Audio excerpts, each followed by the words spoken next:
Sick. Because I want everybody to see me fucking murder Stan with my fucking Live on gadget. air? Yeah. Why would you do that? Just so your parents know how you went out, Stan. Why, you think they watched the show? Well, if I were to kill you, there would be, police checking shit out. I'm like, oh no, the asshole did it like this. Who's the asshole? You? I guess. I agree. Or the genius. I agree. Nah, nobody'd be like Genius. They'd be like, what a douche. Killed his poor co-host for no reason. Just to show that his little pocket fucking bottle opener was cool. A little uncalled for.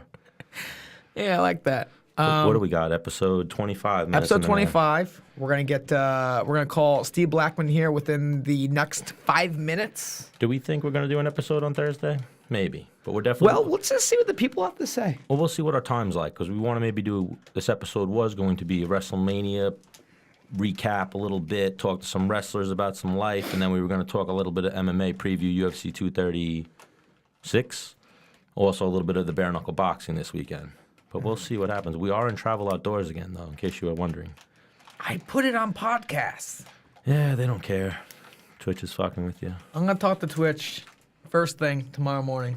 You have people there you could probably talk to, right? Like, legitimately. Yeah, they know who Dennis Bermudez is. Yeah. So, yeah, once you reach out to them. They don't know who Stan the Man is yet. No, they will. Oh. Yeah, absolutely they will. Yeah, so like... So now where'd you post that so I could repost it? What? My little Yeah. hoo-ha? It was on Instagram, you silly goose. No, not that. Hoo-ha. Oh, never mind. I know what I'm doing. I wanted to share your channel. Yeah, it's easy. Just type it in. Okay. So go to whatever page you want to go. Say, check us out live at www.twitch.tv/Menace Bermudez. Do you think if I do that, a whole thing's going to come up, right? It's going to... Yes, that's the link, my friend. The internet. Always amazing. It is the link. So, when are you going to call Steve Blackman? I could call him right now. I just didn't know if you wanted some things to talk to me about. I mean, we always could. I just didn't want to leave him waiting. He's good, though? Yeah. Oh, what do you say? Anytime after 7:15? I mean, our first obvious... Well, no, he's... Our first obvious thing we could talk about is the news today that dropped was TJ Dillashaw. Oof. Let's get Steve Blackman's opinion on it. Do you think, does he follow MMA like that or not really? Oh, I don't know. So then why are you going to ask his opinion on something that doesn't follow? Because he could tell us about... I'd rather get some fucking times when he beat up other pro wrestlers. Yeah, we're going to get that. Right. See if he watched WrestleMania. I don't think the answer is yes. No ringback tone for Steve Blackman, huh? I should really have it. No. Hello. Steve Blackman. What's up? How are you, my man? Welcome. Menace and the Man. Stan the Man here. Dennis the Menace Bermudez. Your favorite fighter. Oh, who's that guy there sitting with you? Dennis. I was going to say, What's up, guys? Is he really your favorite fighter? I was going to say. Well, he was certainly one of my better fighters. Oh, but not his favorite. Not his favorite. Nah, he could be one of the favorites. I had all the guys in there were good. I had a lot of good fighters, a lot of good guys. I can't single one guy out. Are you still training guys? Nope. I stopped that a few years ago. My kids are young. My son's 7, my daughter's 11. They're the only two I work with. I have a second garage in my house. That's nothing but wrestling mats and weights and bags. So I work with them out there. He's 7. He's already got 2 years of wrestling in. And my daughter, I just teach her boxing and jiu-jitsu. Oh, there you go. So you're training them young. That's a good way to do it. Yeah, I mean, whenever they're in the mood to do it, at their ages, it's not like they're dying to go out there and practice boxing with dad. But put it this way, it's easier in the winter time than it is the summer. If there was a zombie apocalypse, Steve Blackman's house is the house you want to go to. His kids know martial arts. He knows like 7 different disciplines of mixed martial arts, or not mixed martial arts. And he's got a huge gun collection, right, Steve? I do. My house runs on a generator, big gun collection, well water, on the woods. Just happened to work out that way. No, you got madness behind your method. Oh, Oh, I like that. Not madness behind it. Menace behind it. No, I said madness. I thought you said No, menace. I got a slur. Oh. But anyways, Steve, you were born and raised in Pennsylvania, right? Yes. And let's start there. Let's get a little bio on Steve Blackman. Like, you were one of 3 brothers, no? Yes. And Yep. you're the middle guy? I'm the oldest. You're the oldest. Yeah, so I set the good example for everybody. Right.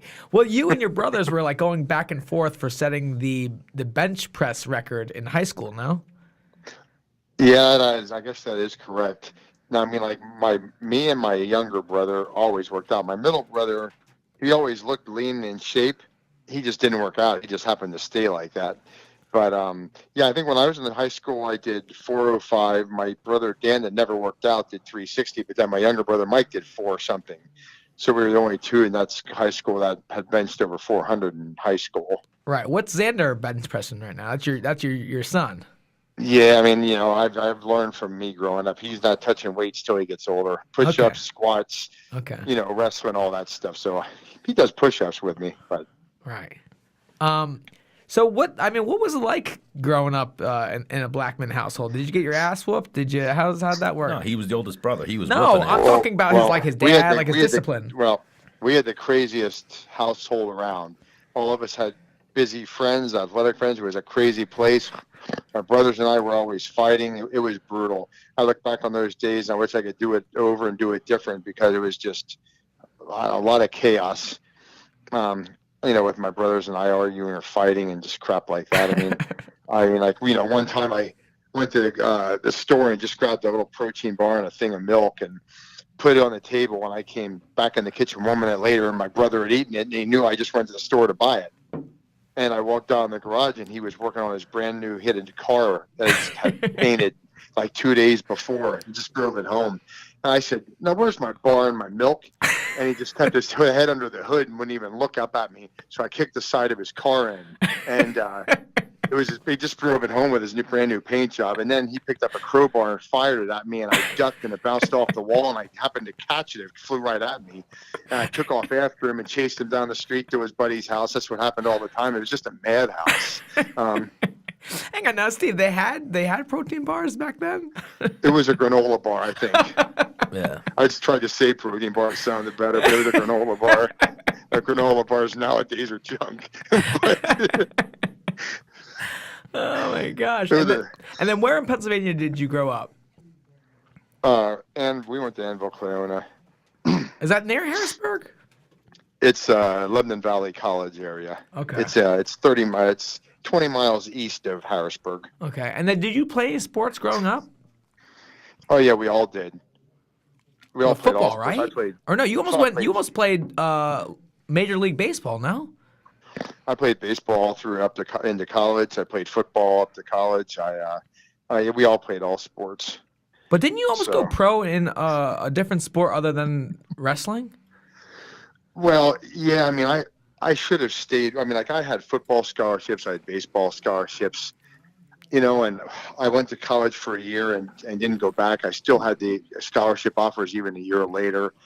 I made some poor choices back then. So after I was 22 and realized it just kind of pissed away the last 3 years of my life, bopping around in Florida, working in clubs and stuff, I went to wrestling school and did that. I should have just, made a better choice at that time and stuck with one of those and would have had a pretty good shot at one of them. But, So we all wish we could do some things over. Yeah, what made you decide to get into pro wrestling? Because I've met you, I've been around you a lot. Like, you don't seem like the guy with the outgoing charisma. And what made you like, you know what, I want to slam people and... I was working down the bar in Florida. I was just tired of throwing people out all the time. They were open till 5 a.m. That's all I did. Hell, we used to keep track. I think there was 1 month we threw like 76 guys out in 1 month. I'm like, this just sucks, So I said to him, I just walked out the front door, and one of the guys walked out. He goes, "What's wrong with you?" I said, "I've wasted 3 years of my life doing this crap, 40 and 50 hours a week." I said, I don't know what it is. I think I'm just going to go to wrestling school. Just hit me. That's what I'm going to do. And this guy goes, I'm in West Palm Beach. This guy goes, "Well, my parents live near a wrestling school in Connecticut." I said, "George, stop effing with me." I said, I'm serious. I said, I think I'm going to go to wrestling school. He goes, well, I'm serious too. My parents have a house right down the street. Well, he wasn't lying. I called his parents. They said there is one. I went up, stayed at their place for a month till I got my own apartment and moved up and went to wrestling school. Just out of the blue, I said I got sick of what I was doing and went to Connecticut and went to wrestling school. Yeah, but bartenders get a lot of tail, so that's probably you probably missed that part, right? Back in the day. Yeah, well, the club I left was actually a strip club. Oh, yeah. He was in the game. Yeah, I mean, that's why I got my nickname Lethal Weapon, the old porn days. But, no, I'm just kidding. It was a girls' strip club. But... Oh, my gosh. Steve, this might be the funniest I've ever heard of you. So, I do have a sense of humor. I'd imagine, the Lethal Weapon. Yeah, I'll tell you what, like, the wrestling, I wish I would have made more of that.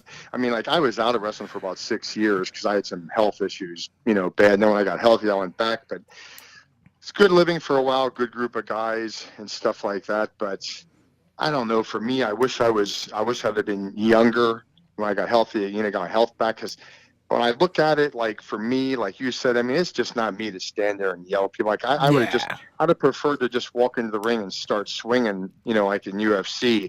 Then I would much rather stand in the cage and, and punch somebody in the mouth 5 times a year than go out to WWF 250 nights a year. That's just, most people have to realize, though, the training is where most guys get hurt the most because you're training so hard so many days. You can go out there, of course you can get banged up in a fight, but it's, the fights coming, every, few months or something. The training is what takes its toll on your body. Yeah. But. Oh, yeah, the training is what'll take you out. Yeah, because you have to train, like you have to train as hard as you can. Otherwise, you're not going to produce out there. Yeah, but what I mean, if you're doing shows 259 days a week, when can you train? A year. Well, I mean, when I first started years ago, when I wrestled in Canada, we actually wrestled every day of the year. That's not a figure of speech. We wrestled every day. I think we went, like, it was like something stupid, like 300 days, and then Owen's brothers are all ribbers up there in that territory. We had 1 day off scheduled after almost like 10 months, and he put us in a charity wheelchair event 3 hours from home. So now, as a joke. When I look on your Wikipedia, it says, you were in Stampede Wrestling, like you were with Stu Hart. Now, were you like training in the dungeon and with all those guys, or not really?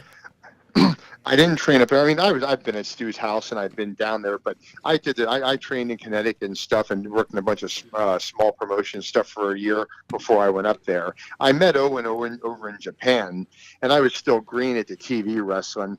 I said, Owen, what do I need to do here to get to WWF? He goes, you need to go wrestle for my dad where you wrestle every day of the year. So that's what I did, and we wrestled every day of the year. Yeah, so you were a good friend of Owen's, right? Yep. Yeah, I met him in '87. Yeah, I was 1 year old. Wow. Just a little whippersnapper. Yeah, I was 1 year old. Yeah, that's a long time ago. I can't believe how many years ago it was. Now, did you see the Hall of Fame? The guy tried to tackle Bret Hart, or he tackled Bret Hart?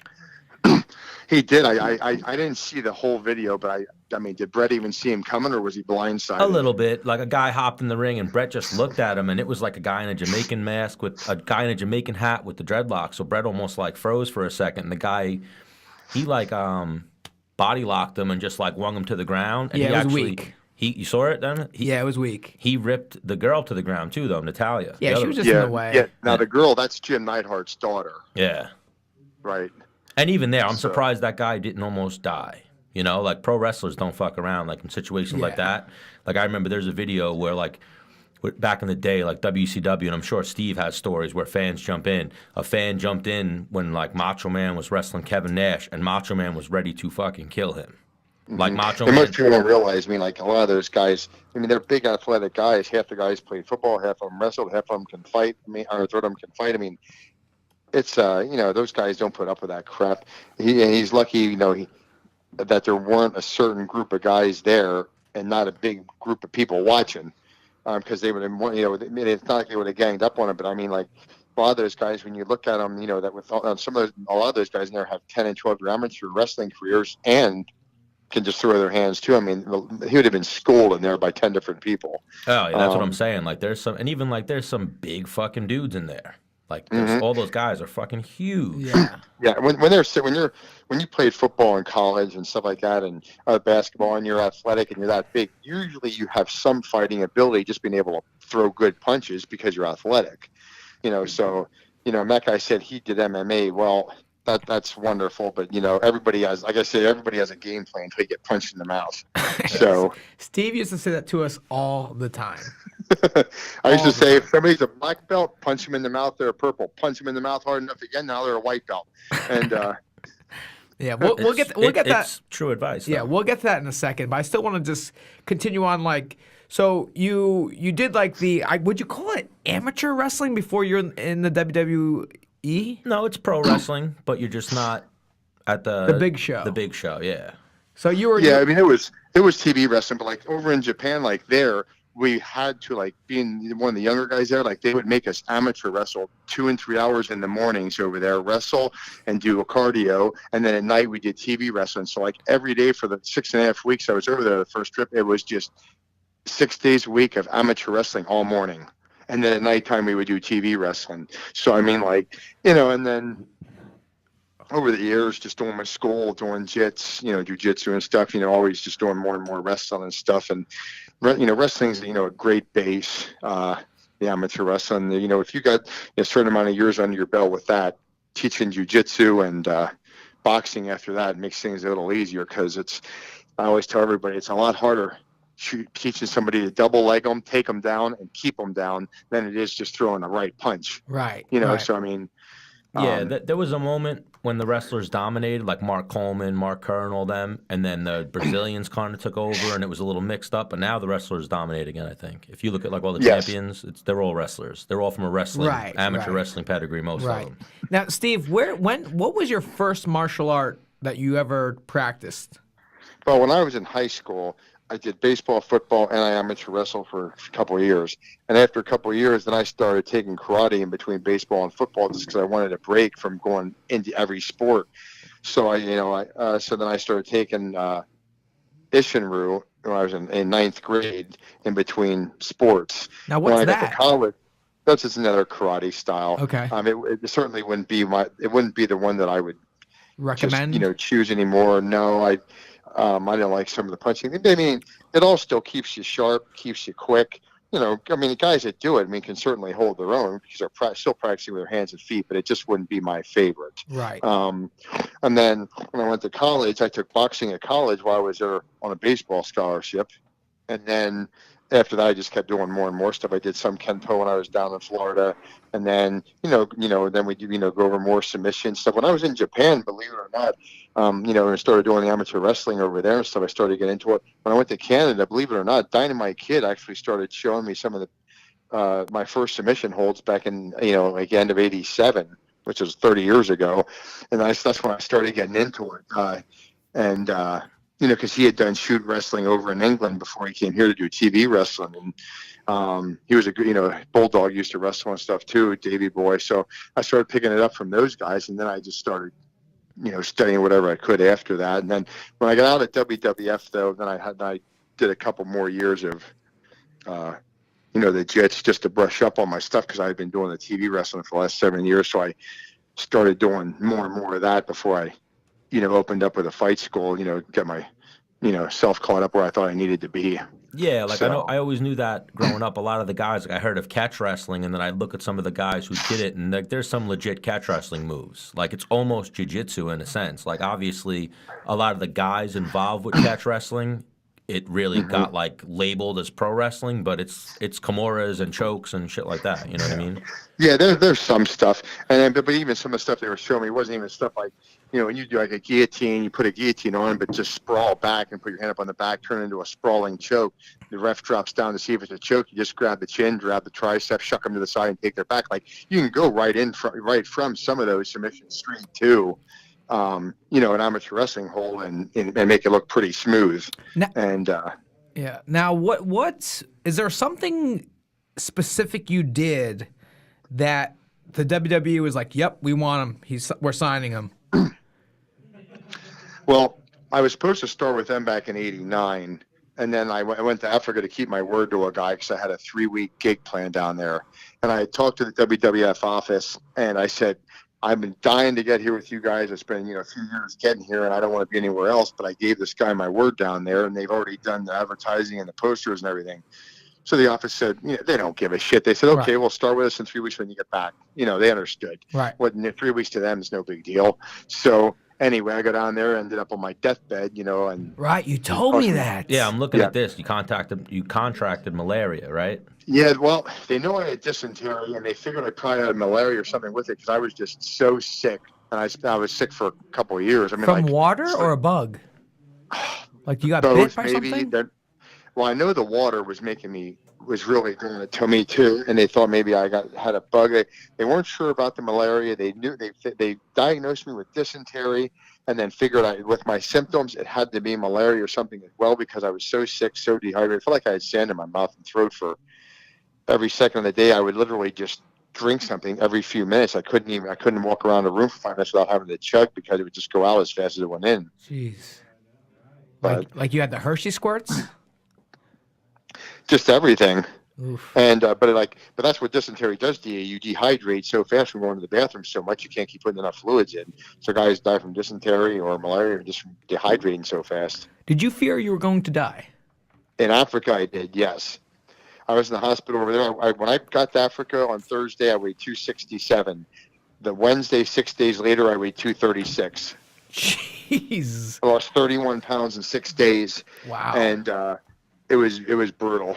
It took me 2 days on planes and trains and everything to get home, and I thought I have to get out of here because no matter what I eat and drink, I'm getting worse and worse here. And then when I landed when I finally got back after 40 hours and blacking out in planes and everything else, some kid was carting me around there in a wheelchair. And I don't even know what money I had in my pocket. I just gave him a handful of crap, all this foreign currency. I said, there's exchange places there. I said, here, just take all this and get me some food. And so I wanted to see if I could keep something down. And he came back with a turkey or a ham sub, I don't remember which, and a big bottle of water. And I ate it and drank it, forced it down. I sat there because I was expecting, to go in there and have blitzkrieg again. And I sat there for 5 or 10 minutes and nothing happened. I'm like, holy hell, I kept it down. So I was convinced the water down there just kept making me worse than the food. So I actually ate and drank this and it stayed down. And then I still had a flight from New York back to home. Then I went to my doctor the next day, but I just kept getting worse. And how much do those like gigs overseas pay? Like what does that pay? I think, okay, now this was 1989 when I went to Africa. And I don't know the exact number and I don't know the exact amount of days, so don't hold me to it, but I'm close. They were giving me $1,700 a week for 3 weeks, and I think I had to wrestle twice a week. Yeah, I'm doing that tomorrow. So that was, you got to remember Pro that was 30 years ago. Yeah. So I mean, and it wasn't just that. The guy that I was wrestling against, Gamma, was over like a god down there, and he was in Calgary with us, and I had given him my word I would come down and be the bad guy against him. And I saw when I said I'm keeping, even though I finally made it to Titan, I just couldn't do that to him. Right. So you almost die in Africa. You come back over, the plane ride over, you get better, and now you're in the WWE. Yes. Yeah, well, F at the time. Yes, and then I tried to do some shows, and I had to keep on telling them I still don't feel well, and I would go back home. A couple weeks later, I would try another show, but I just kept getting worse again. Like I got better for like 2 weeks, not better, but a little better, and then after a 2-week period, I just went downhill, and I started developing chronic fatigue and everything else, and I ended up to the point where I was sleeping 18 and 20 hours a day. Wow. If I walked across the room, I had to take a nap. It was that bad. Jeez. And that went on for about 2.5 years, 10 doctors. Finally, it was 9 doctors. The 10th doctor I went to figured out, put me on some certain medicine, and it started making me better. But he said the bad news is it's going to take as long to get better as you've been sick. I'm like, I've been sick for 2.5 years. You're telling me I got 2.5 more years on medicine? You're ready to hang up at that point. And yeah, that's a nightmare.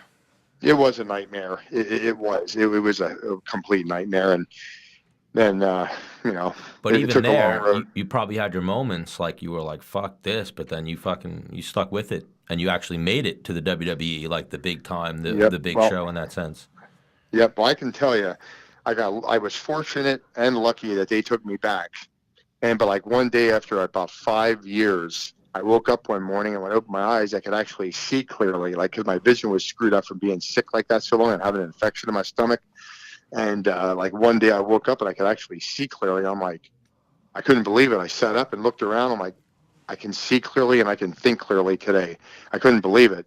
And now 5 years has gone by. So instead of sleeping 18, 20 hours a day, I was down to sleeping like 9 or 10 hours. So like all that medicine the last couple of years I was slowly coming around. Wow. When I woke up, it felt good that day. Then I started going back to the gym. When I bought a wrestling ring, started practicing, and then, you know, I went and saw, you know, one of the WWF shows and talked to the office people, and they were reluctant at first because I hadn't been in the ring in years. And then, you know, they gave me a match. I did it, and they said, with one stipulation, we want you to go down to the developmental league and just practice for a couple of weeks before we put you back on the road.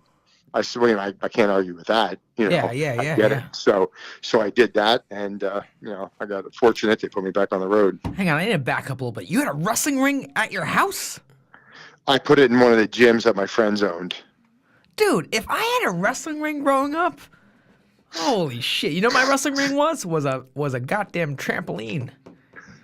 You know what it is? It's weird with wrestling. It used to be a size business. Like they wanted big, 6'3", 6'4", even bigger and jacked. Like now they get into smaller guys. But I think you could do some backflips off the top rope and shit, Dennis. Steve, you think I could be in the WWE? I always think I'm too small. Nah, they have a cruiserweight division now. No, well, you have to look at. I'm not being funny. You got to look at it like this. Like some of the guys in there that are shorter or smaller fly everywhere. You have great cardio. You have good speed. What do you walk around that now that you're not fighting? 165, 170? 175. 175. Okay. Of muscle, Steve. Don't get it twisted. No, but I'm just saying, like, you figure 175, but you have, 12 or 14 years of amateur wrestling under your belt. Right. That's a major difference. I mean, like, because even if guys are 250 and have absolutely no jits and no wrestling background, you're going to school them. Yeah. Hang on, Steve, can we back, like, it's predetermined who's going to win, no?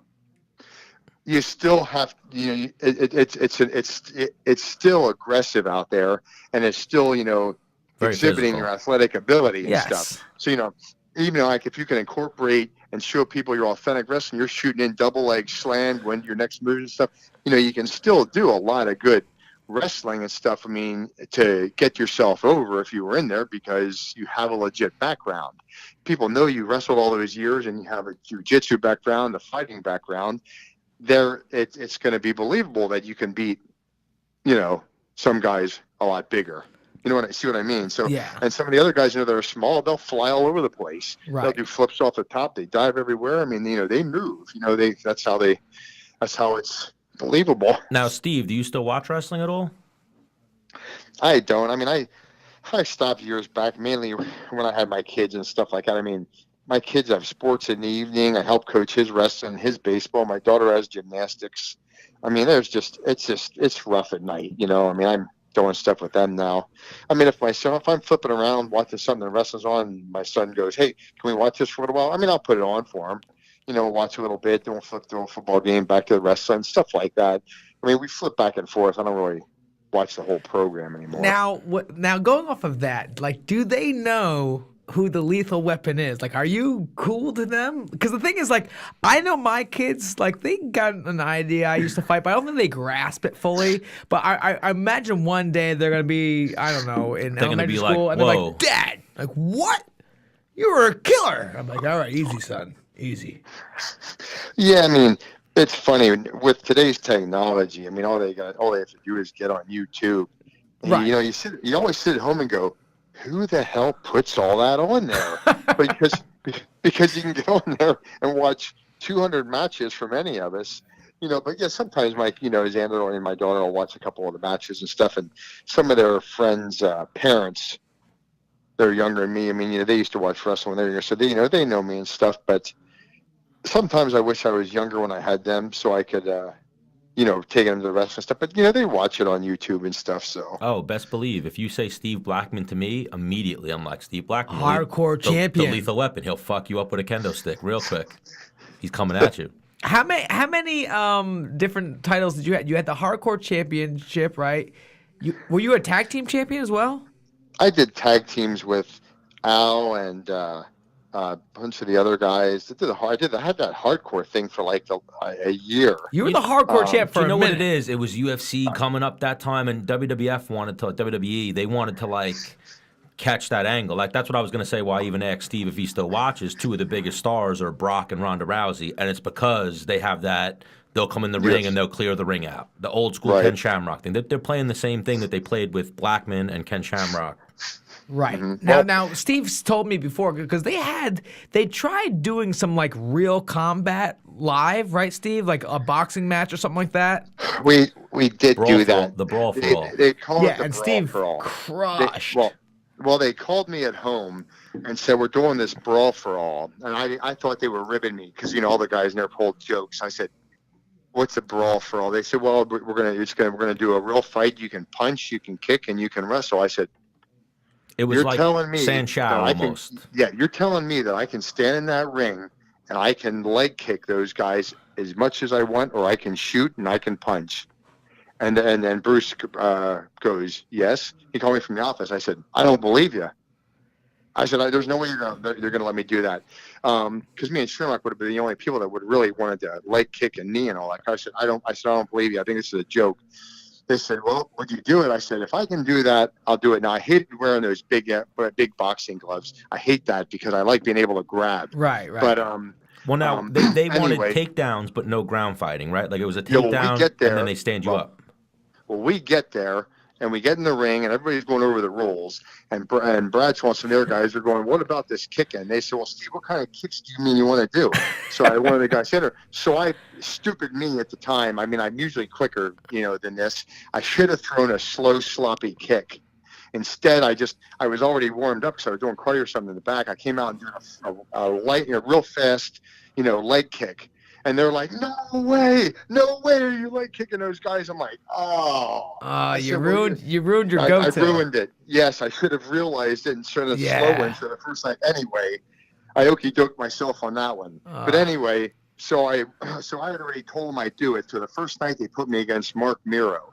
Well, Mark won New York Golden Gloves boxing 5 years in a row or something like that. He was your biggest competition, right? Yeah, so they put us out there as the very first fight. Well, they took out these 16-ounce boxing gloves fresh out of the box when we got there. It was like putting on a 2x4. You barely even squeeze your hand or move anything. It was ridiculous. When we got out there, I thought, well, okay, I'm going to shoot. When you watched it, I shot in, took him down. I faked the jab, took him down, faked the jab, took him down. The fourth time, I faked the jab, level changed, and threw a right bomb. He was quick enough where he ducked his chin. I caught him on the cheekbone and not the chin, or I would have dropped him because I threw a bomb from the floor on that one. But I took him down like 11 times in those 3 minutes. But if I wouldn't have had those damn gloves on, I could have taken him down and submitted him. But those gloves were brutal to wear. But they got to try to protect. But then Bart Gunn ended up winning it. I tore my knee. Because once I realized it was real, I came home and called one of my friends who was a 300-pound amateur wrestler. We started practicing. I tore my knee and had to get it operated on, so I couldn't finish the damn tournament. So it was frustrating for that. They pulled you out and put Mark Mero back in, right? Yeah, well, it's because I had my knee operated on the next week. And like when you read about that, I know Jim Cornette has said like Steve Williams was kind of a Japan badass and a big dude. Like they favored him to win, and then Bart Gunn knocked him out, right? And then Bart knocked him out. Yep. And here's the thing. Bart told them he was going to knock him out before he went out there. He said, are you sure you want to do this? I'm going to knock him out. And you have to understand, Steve wrestled all through high school and college, but most people don't know this. So did Bart. Yeah. Oh, Bart was like a tough Texan. Bart was a wrestler too, and Bart's about 6'4", 280 pounds, and he wrestled his whole life and can punch. So it's like, they were trying to push Steve at Williams at the time, which Steve was a good football player and good wrestler. But it was just they're just trying to do something different, I guess. It, kind of backfired on some things, but, whatever. Once the tournament's over, everybody moves on. Now we'll see how far we can go with this one, but I remember one night talking on the phone with you and Dennis and listening to you guys talk, like that fight with Mark Merrow, when you won that, it almost led you in the Brawl for All for fighting Bradshaw, who's known as being like a WWF tough guy, right? Now, Well, you and him had a little cross paths before, right? I told Stan about the airplane story. Can you? I mean, I probably botched it awfully. Can you give the real story? Oh, well, even Bradshaw's yes, a tough guy. I was on the Yeah, plane. he lost a Bart Gunn in the end. He got knocked out by I was Bart on Gunn. the plane, and we're flying. We got to remember, we don't get much sleep, so I count my plane ride as part of my night's sleep. And him and one of the other guys, I'm not going to say the other guy's name. There's no reason to put him out there. But him and one of the other guys. Farouk. No, he's great. He's a good guy. Right. But Bradshaw and this other guy kept throwing paper balls off the back of my head. I said something to them twice. They kept doing it. I walked back the aisle a third time. I said, look, guys, I said, I want to get some sleep. Stop throwing those things off my head, okay? So I go back up and sit down, and I'm thinking, I can't swing on the plane. There'll be 20 air marshals waiting for me when we land. So I'm sitting up in my seat, and I am like, I have my eyes closed, my sunglasses on, and I am absolutely just fuming. I want to go back there and just start swinging so bad I can taste it. And they just kept doing it every few minutes. It was a 2 hour, 3 hour flight, you know. We get to the airport. I walked up. I took my sunglasses off, handed them to Al. Bradshaw came walking over like a smart ass standing beside me, and I backhanded him right off his feet. He flew. I came up. I jabbed him, 1-2, uppercut, and then bombed him. But I didn't hit him as hard as I could, truthfully speaking, because I didn't want him to split his head open on the floor in there. Because I had him going backward. He was dropping fast. And so he hit the floor, and my foot went through a big duffel bag handle. I don't know how, but it did. I had a 50-pound bag hanging on my leg. I bend over. I'm trying to take this handle off. Meanwhile, he's regaining his composure, coming back to his feet. And I can't believe this. I can't get this bag off my leg. It's like my foot had to go through like a puzzle, right through it, and then it has to come out a certain way. He's back to his feet by now because I spent time trying to get this off. And he's pissed. He comes over swinging. I got this bag on my leg. He threw one bomb. I slipped it. Another. I slipped it. I stood there slipping 3 or 4 punches, you know, and until the guys came over, pull us apart. And that's kind of what happened there. You know, we both got fined. We both laughed about it down the road. Well, it's over. So a real life pull apart, as they say in the business. You guys weren't going for fake heat. There was real heat, but the guys had to pull you guys apart. Yeah, I remember Austin standing there laughing his ass off about it. But Stone Cold. Oh, that's Menace's guy. Menace was. Actually, you know what? The thing is actually, to be honest with you, I was a huge Rock fan during that era. But the thing is everybody loved Stone Cold and everybody loved Rock too. The Rock. No. Yeah. well, I feel like here, let me explain that to you. This is how this business works. Okay, Austin developed that knack on the microphone overnight. He became a master with the catchphrases. People like the catchphrases, and if you can sit at home for 10 years and not think of a catchphrase, that's going to make the people pop. Oh. It's funny because Austin had opened a can of whoop ass. That's the bottom line because Stone Cold said so. People chime in. He had good sayings for his shirts and great catchphrases. Then Rock came up with "Smell what the Rock's cooking." right. So that people chime in with that stuff. That's the issue with today. Like there's no one in there that has that catchphrase at the end that's going to grab the people and make them can't wait to hear it, can't wait to hear you get your promo so we can chime in it. You know what I mean? Yeah. It doesn't have that same appeal right now. Doesn't get me wrong. There's lots of guys in there with the same athletic ability. It's Right. just that, but when you look back on the guys that were on the mic and we were in there, and you look at Austin, Rock, Mick Foley, Shawn Michaels, even Taker, you go down the line. There were a lot of guys that were good on the mic and good in the ring. Yeah. And it makes a big difference. Because I remember you telling me like that's what made a guy is that it's you could be You got to be able to cut a promo. Yeah, well, yeah, you could be shit as an athlete, but if you can get on the mic and get people hype, man, that was worth that. It's almost like fighting. You know how they say it's like 90% mental and 10% physical. Yeah. That's what it is with WWE. It's It like turned like into 90% like how can you sell promo, yeah. and then 10% how can you sell it? You know, what I mean, actually do it. Hulk Hogan is notorious. He had like 5 moves. He's the Right. biggest name in wrestling. He has like 5 moves: clothesline, punch, kick, and leg drop. And they're like the Oh, yeah, simplest Hulk's fucking, you know. Yep. Oh, you're 100% right. He's a great guy. I always liked him, but his wrestling ability is a 1, and his mic skills are an 11. Yeah. Even I've heard Steve Austin, like, admittedly said, like, I had 5 moves. You know, I didn't have a lot of moves. I had a handful of moves, and my main move was like kick to stomp. You know, Yeah. his main move. Yeah, but even so, like, even though like Austin still had good psychology in the ring, so did Hogan. I mean, they know how to work a match, get the people going. I mean, like, that's what made them big money and big names. I mean, like, they know how to work it out there.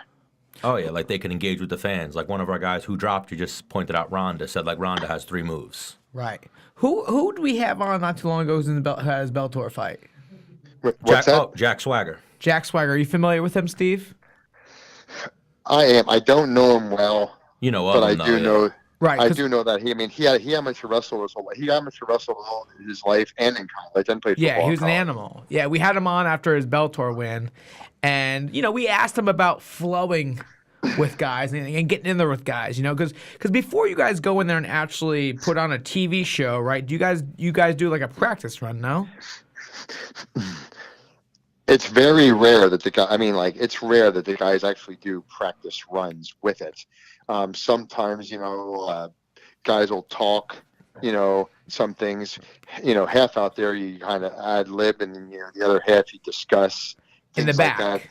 And yeah, sometimes if you're going to do something crazy, you talk about it. But, I mean, like, once you get to that point, I mean, you can go out there and just start going with a guy once you're polished and just go and, do the match out there. You can call it and do it while you're out there and stuff. But I mean, it's a physical thing. It's demanding. It's hard on the body. I don't know which was worse, the football or the wrestling. I mean, they're both just killer on your body. Yeah. But how did Swagger look in the fight? He looked good, man. Beast. He looked really good. Did his hands look good, or his wrestling, or both? He went for the wrestling. He looked like a big 6'7" All-American wrestler. He just poured out there, shot a takedown, got on top of the guy, and the guy stood no chance. Yeah, he was just much bigger than the guy I felt. Even though they're the same weight class, his frame and everything, he just looks like a bigger guy. He's a big, lean, long, jacked heavyweight. Isn't Jack isn't he like 36 now or something? Yeah, he's up there. But in MMA, the heavyweight age is usually 36 to 40 is usually when they're doing stuff. I wonder why he didn't go to UFC. Because UFC probably offered him less money to go on the Contender Series or something like that, or who knows. But I would actually, maybe, who knows, because he has a bigger following, I think, than CM Punk. Well, I mean, was that his pro debut? Or close to CM Punk. CM Punk was pretty big, too. That was his pro debut, yeah. Yeah, that's I mean, CM Punk, I think, has a bigger following than Jack Swagger. Close. No, really, really close, yeah. Oh, yeah. Or I'll tell you what. I tell you what. When you talk about CM Punk, Oof. I don't know him personally. The TV wrestling he was decent at and stuff, but there was nothing worse when he was in the UFC. Yeah, and the guy shot on him, and the first thing he did was put his hand down behind him when he was falling. I'm like, you've got to be kidding me. That is the worst first day of practice thing anybody does. Dennis, you know what I'm talking about. Yep.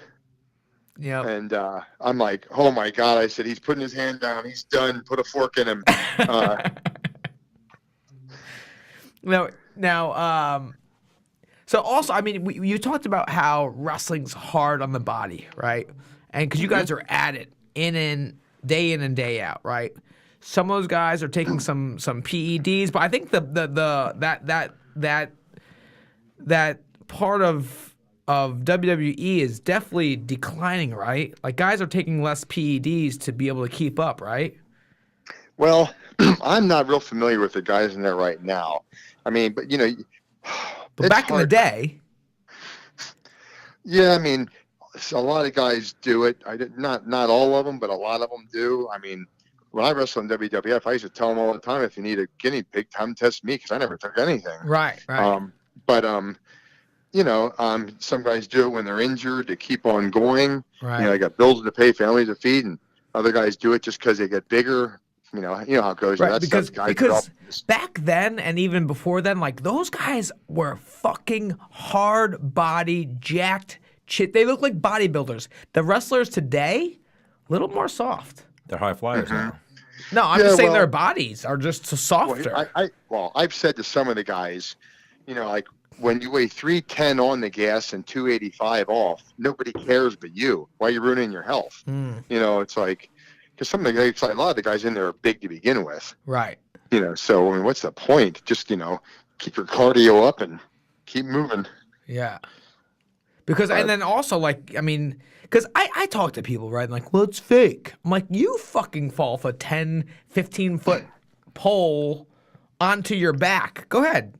And then add 100 pounds onto what your little weak ass weighs. Oh, it's a crazy cardio workout, too. Like, it's not like you're fucking in there, like, Stan, back the fuck up. These guys weigh 250, and they're falling 10 to 15 feet. I don't give a fuck. Oh, it hurts. They don't have a ton of padding. Oh, very little pain. It's a mat. It's like a people have no mat. idea the pain that that the people in that business go through. All of us, all the guys did. Some of the guys, when you fall those distances, you're laying on the concrete floor, you're going through tables on the floor. The metal chairs were one of the worst part of wrestling ever. That's what I was just you go to gonna ask. Walmart, you go to Walmart, buy a brand new metal chair, come walking out and bring it. That's what we used to get hit with. Like those hardcore matches, you ever get any bad injuries from those? Because I know some of the guys, like they have like horror stories of what happened to them in those hardcore matches.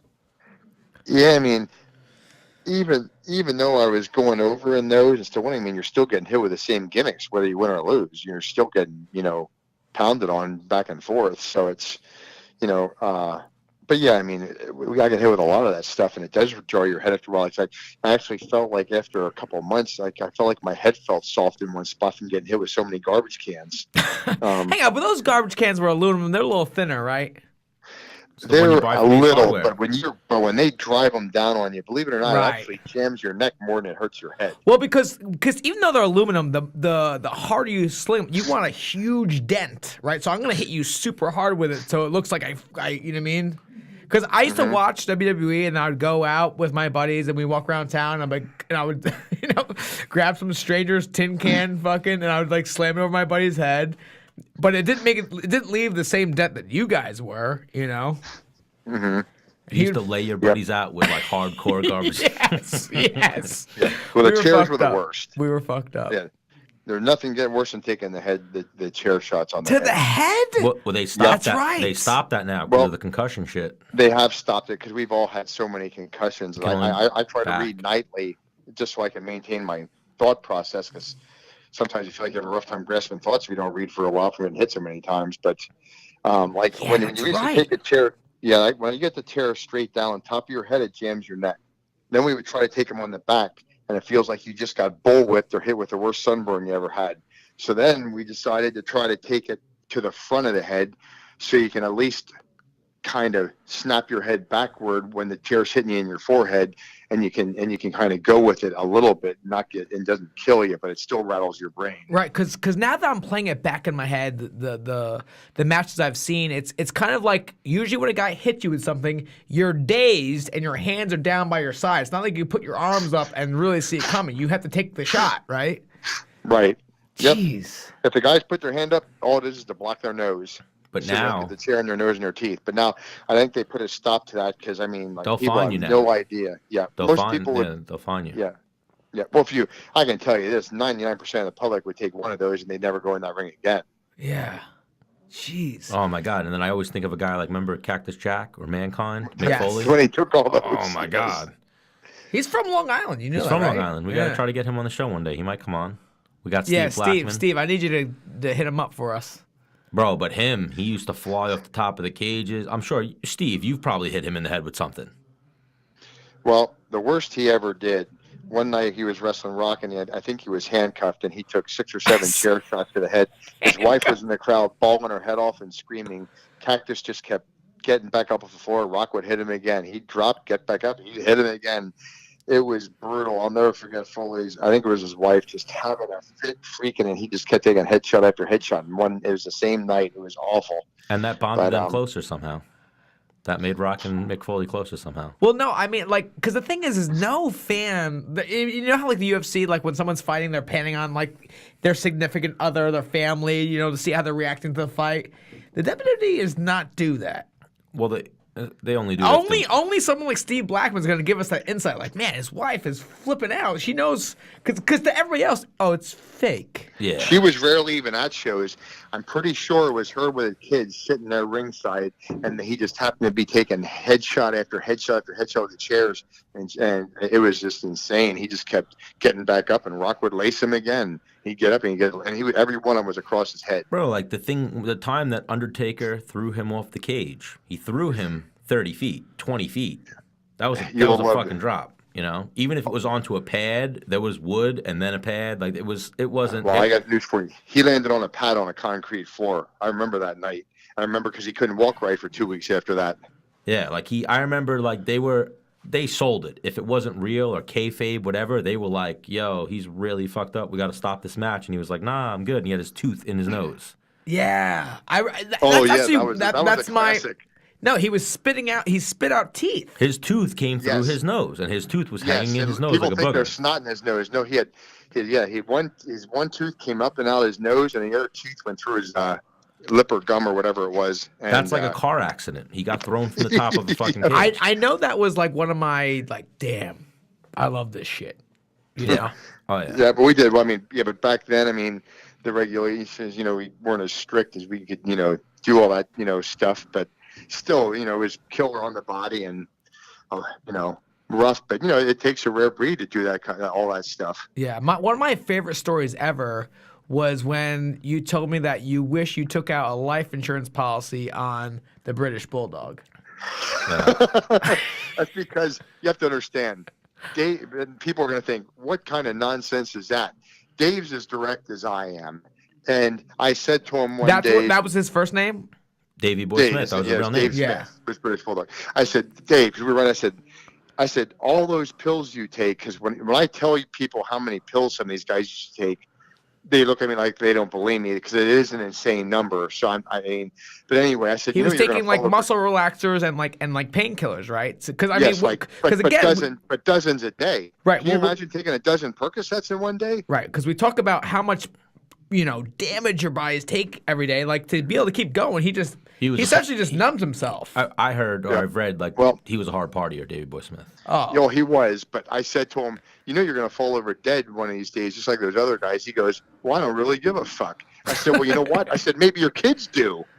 And he didn't say anything. I was going to say, I'm going to take out a life insurance policy, and you need to sign off on it, and I'll give half to your kids. And I should have, because about a year or two later, he was gone.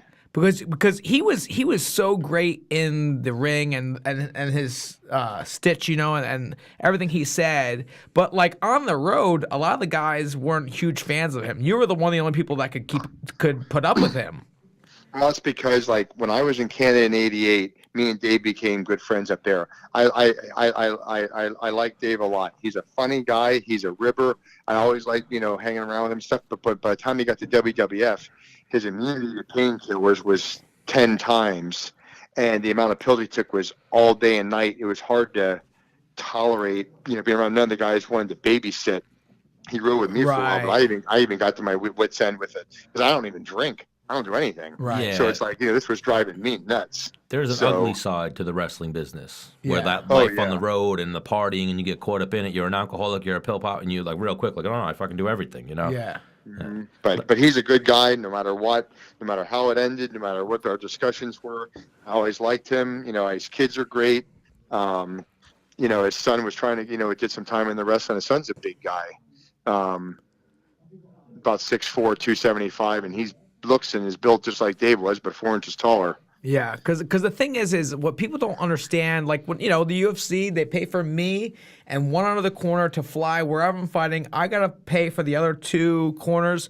For you guys had to pay for everything. No, they gave us our airline tickets, they would put you in the bumfuck. No. Well, wherever we landed, we had to pay for our rental cars and our hotels. They would give us airline tickets.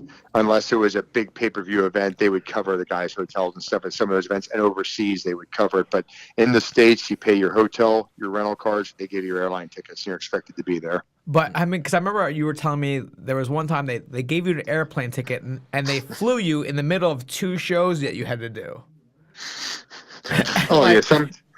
Oh yeah, some road trips I'll never forget. With me and Bob Holly were on a road trip one time. It was the most grueling trip you could possibly do. Like leaving, like I'm in Florida, fly from there to San Francisco, wrestle. The next day, go down to LA, wrestle. Next day, fly to Alabama, drive 2 hours, wrestle. Drive back 2 hours, 11 o'clock at night to the hotel. Go to bed, get up in the morning, fly to New York. It was so bad that I said, whoever scheduled this trip is stoned throwing darts at a board and just buying tickets for these. It was that bad. And I remember Bob and me looking at each other like we literally were up so many hours a day. We would eat like 6 and 7 meals a day just to keep going because we were getting like 3 and 4 hours of sleep a night. That was the worst 10-day trip I ever saw. It was the worst scheduling. But, you make do and, keep pushing through it. Oh, and Bob Holly, he's another one of those guys. Like in the aftermath of his wrestling career, people reveal like, no, he was a badass. Like, oh no, I didn't fuck with Bob Holly. Bob Holly would have fucked me up, right? Oh, he was a badass, Steve, huh? Well, I can tell you this: Bob's one of those guys. He has cardio that doesn't wear out. He's athletic, so if you put him on the spot, he's going to go. If you get the best of him, that's fine. But he's one of those guys that, okay, well, if I lose Monday, we'll fight again Tuesday. It's just... He was the guy that had a little midget, too. He had like a mini-me? At one point, yeah. For a little bit? I don't know. I don't remember Bob having a midget. That was Doink. Buddy Holly. No, remember he had the other guy, the little blonde dude. He had the little blonde dude at one point. He had like a little mini-him, right? He was Bob Holly. There was Molly Holly, and what was the other guy? Holly. Crash Holly. He had But Crash he was not a Holly. midget. He wasn't a midget, but he was a cruiserweight at a point Oh, when right, he that's was right. a cruiserweight at a point when all the other wrestlers were huge. Right. So yeah, not right. a midget, but yeah, a dwarf. But you know what I mean. That's what they call him. What is the correct term? What was that? Small person.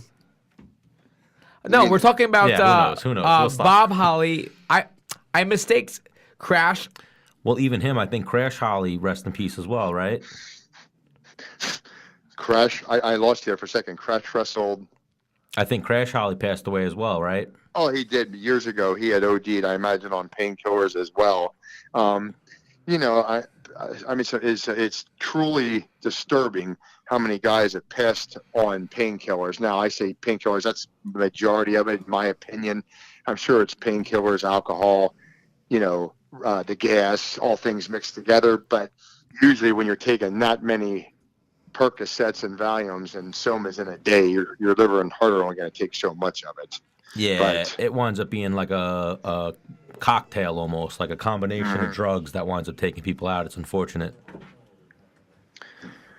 But yeah, Bob Holly, as I've always heard, is one of those guys. So now, Ken Shamrock and you, did you guys ever train together? Whatever happened in that room? Sometimes we went out in the ring and wrestled around and rolled around sometimes and stuff like that. But, when we're on the road, by the time you land, you eat, you go to find a gym, you get to the arena, you eat, you try to rest. There were some days where we'd have some extra time. We went in the ring and roll around a little bit, here and there. But we didn't do a whole lot of that. We rode together for a couple of years. I always liked Ken. I always liked Ken his younger days when he fought, because when we were done with the WWF wrestling, I don't know if it was the toll on his body and the party and everything together. He just didn't even appear to be even remotely the same fighter after we were done as he was before. Because when he was younger, I always felt, you're a wrestler, stick with it, take him down, mount him and pound him and, put an end to it. And then as he got, older and out of the wrestling, he started to try to do more boxing and stuff. And I'm a believer, if it's working, don't fix it. And I think he just sort of stuck to more of the wrestling and to get the guys down and then work for submissions and pound them from there instead of making them stand-up fights. But anyway, Ken's a great guy. Bob Holly's a good guy. They're direct guys, no BS. I always like traveling with them. I got along with them well. So, I have nothing bad to say about those guys. So another thing I love that you've told me in the past is, like, I think you guys were in Japan and there was a pizzeria. What kind of pizza?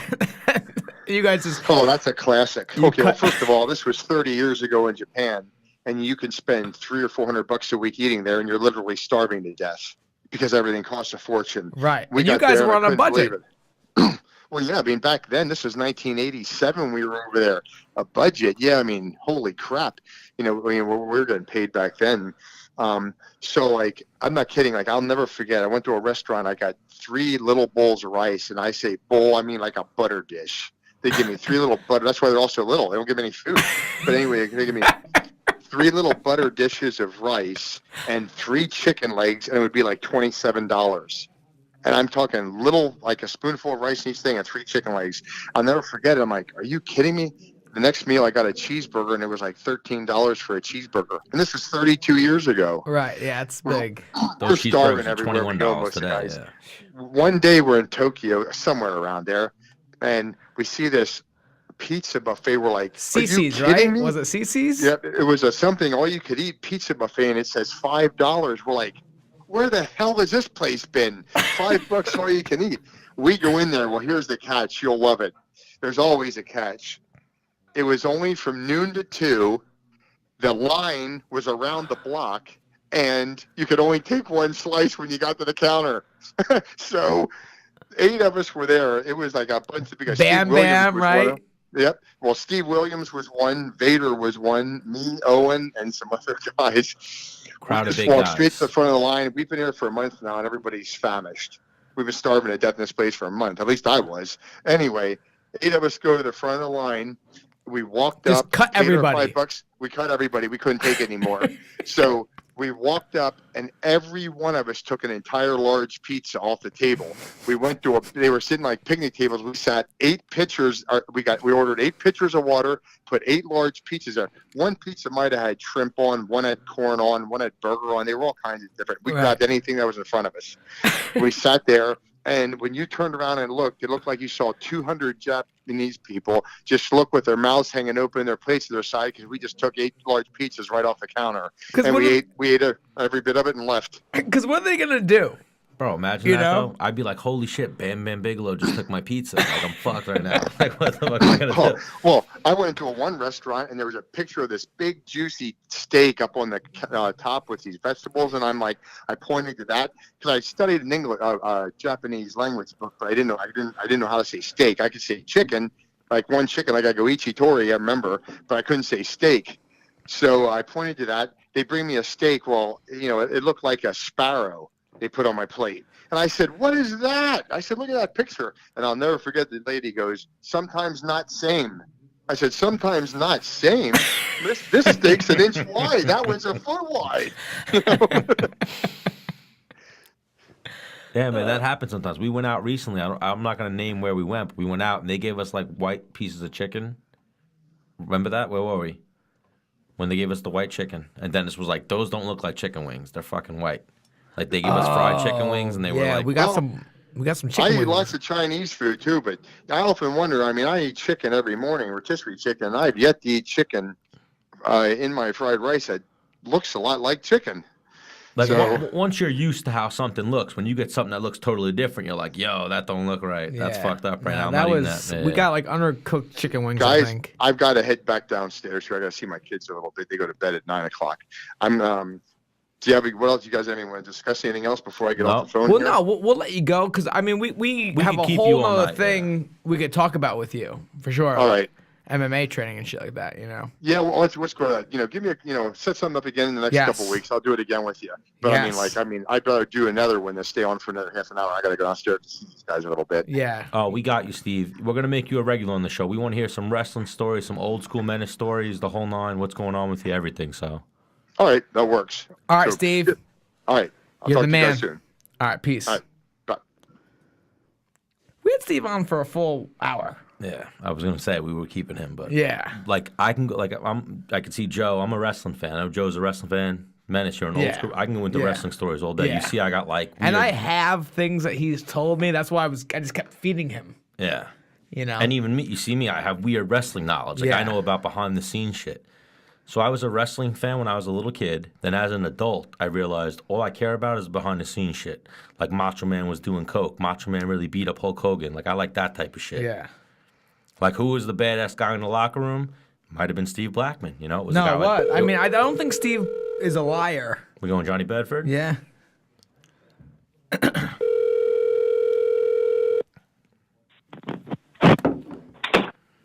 Hello. Johnny Bedford. What's up, man? Welcome to Menace and the Man. Stan the Man here. Dennis the Menace Bermudez. Whoop, whoop. I'm happy to be here, guys. Thanks for having me on. Johnny Bedford, did you watch WWE or F at the time? I did not, actually. I think that a very little bit for maybe a year or two, the young wrestling kids that I grew up real wrestling with. I guess it was our excuse just to get together one more day a week and do something silly, and then like the parents bought into it. It was like a year or two. I remember watching like Monday Night Raw. Yeah, when Stone Cold and The Rock threw down, right? I mean, that's my generation for sure, but I wasn't a super fan, I guess. I shouldn't say that. Never was I really into it. Okay. That small period of time I was even before those guys. Okay. But obviously, everyone knows who Stone Cold, my age, knows who Stone Cold and The Rock and all those guys are, yes. Do you know who Steve Blackman is, the Lethal Weapon? I know Steve Blackman because of you and Dustin Peg on the That's Ultimate right. Fighter, and then becoming friends with you after that, knowing that name and hearing y'all talk about him. Oh, That's what? right. Dustin Peg was from Steve Blackman as well? Yeah. He was on that same season, wasn't Yeah. he? Oh, I didn't know that you and Dustin Peg. I didn't put that together. Yeah. So I was on the, we couldn't have had a better, so I was on the Ultimate Fighter with Johnny Bedford. You and Peg were training partners when you were on the Well, old school training partners. only a little bit. Okay. Yeah. So me and Dustin when Dustin had kind of left Steve Blackman, I came in. And then he'd come around every once in a while and train. Yeah. So when Johnny Bedford, do you remember us waiting outside of like a gated garage into the arena? And all of us were standing there. I remember looking over and seeing Dustin Peg and not knowing he was on the show. Like, dude, what the fuck? Like, Dustin, what's up, dude? One of those, like at the gate, they were showed us the arena. We went in the locker room, we warmed up, then we fought. I saw Dustin then.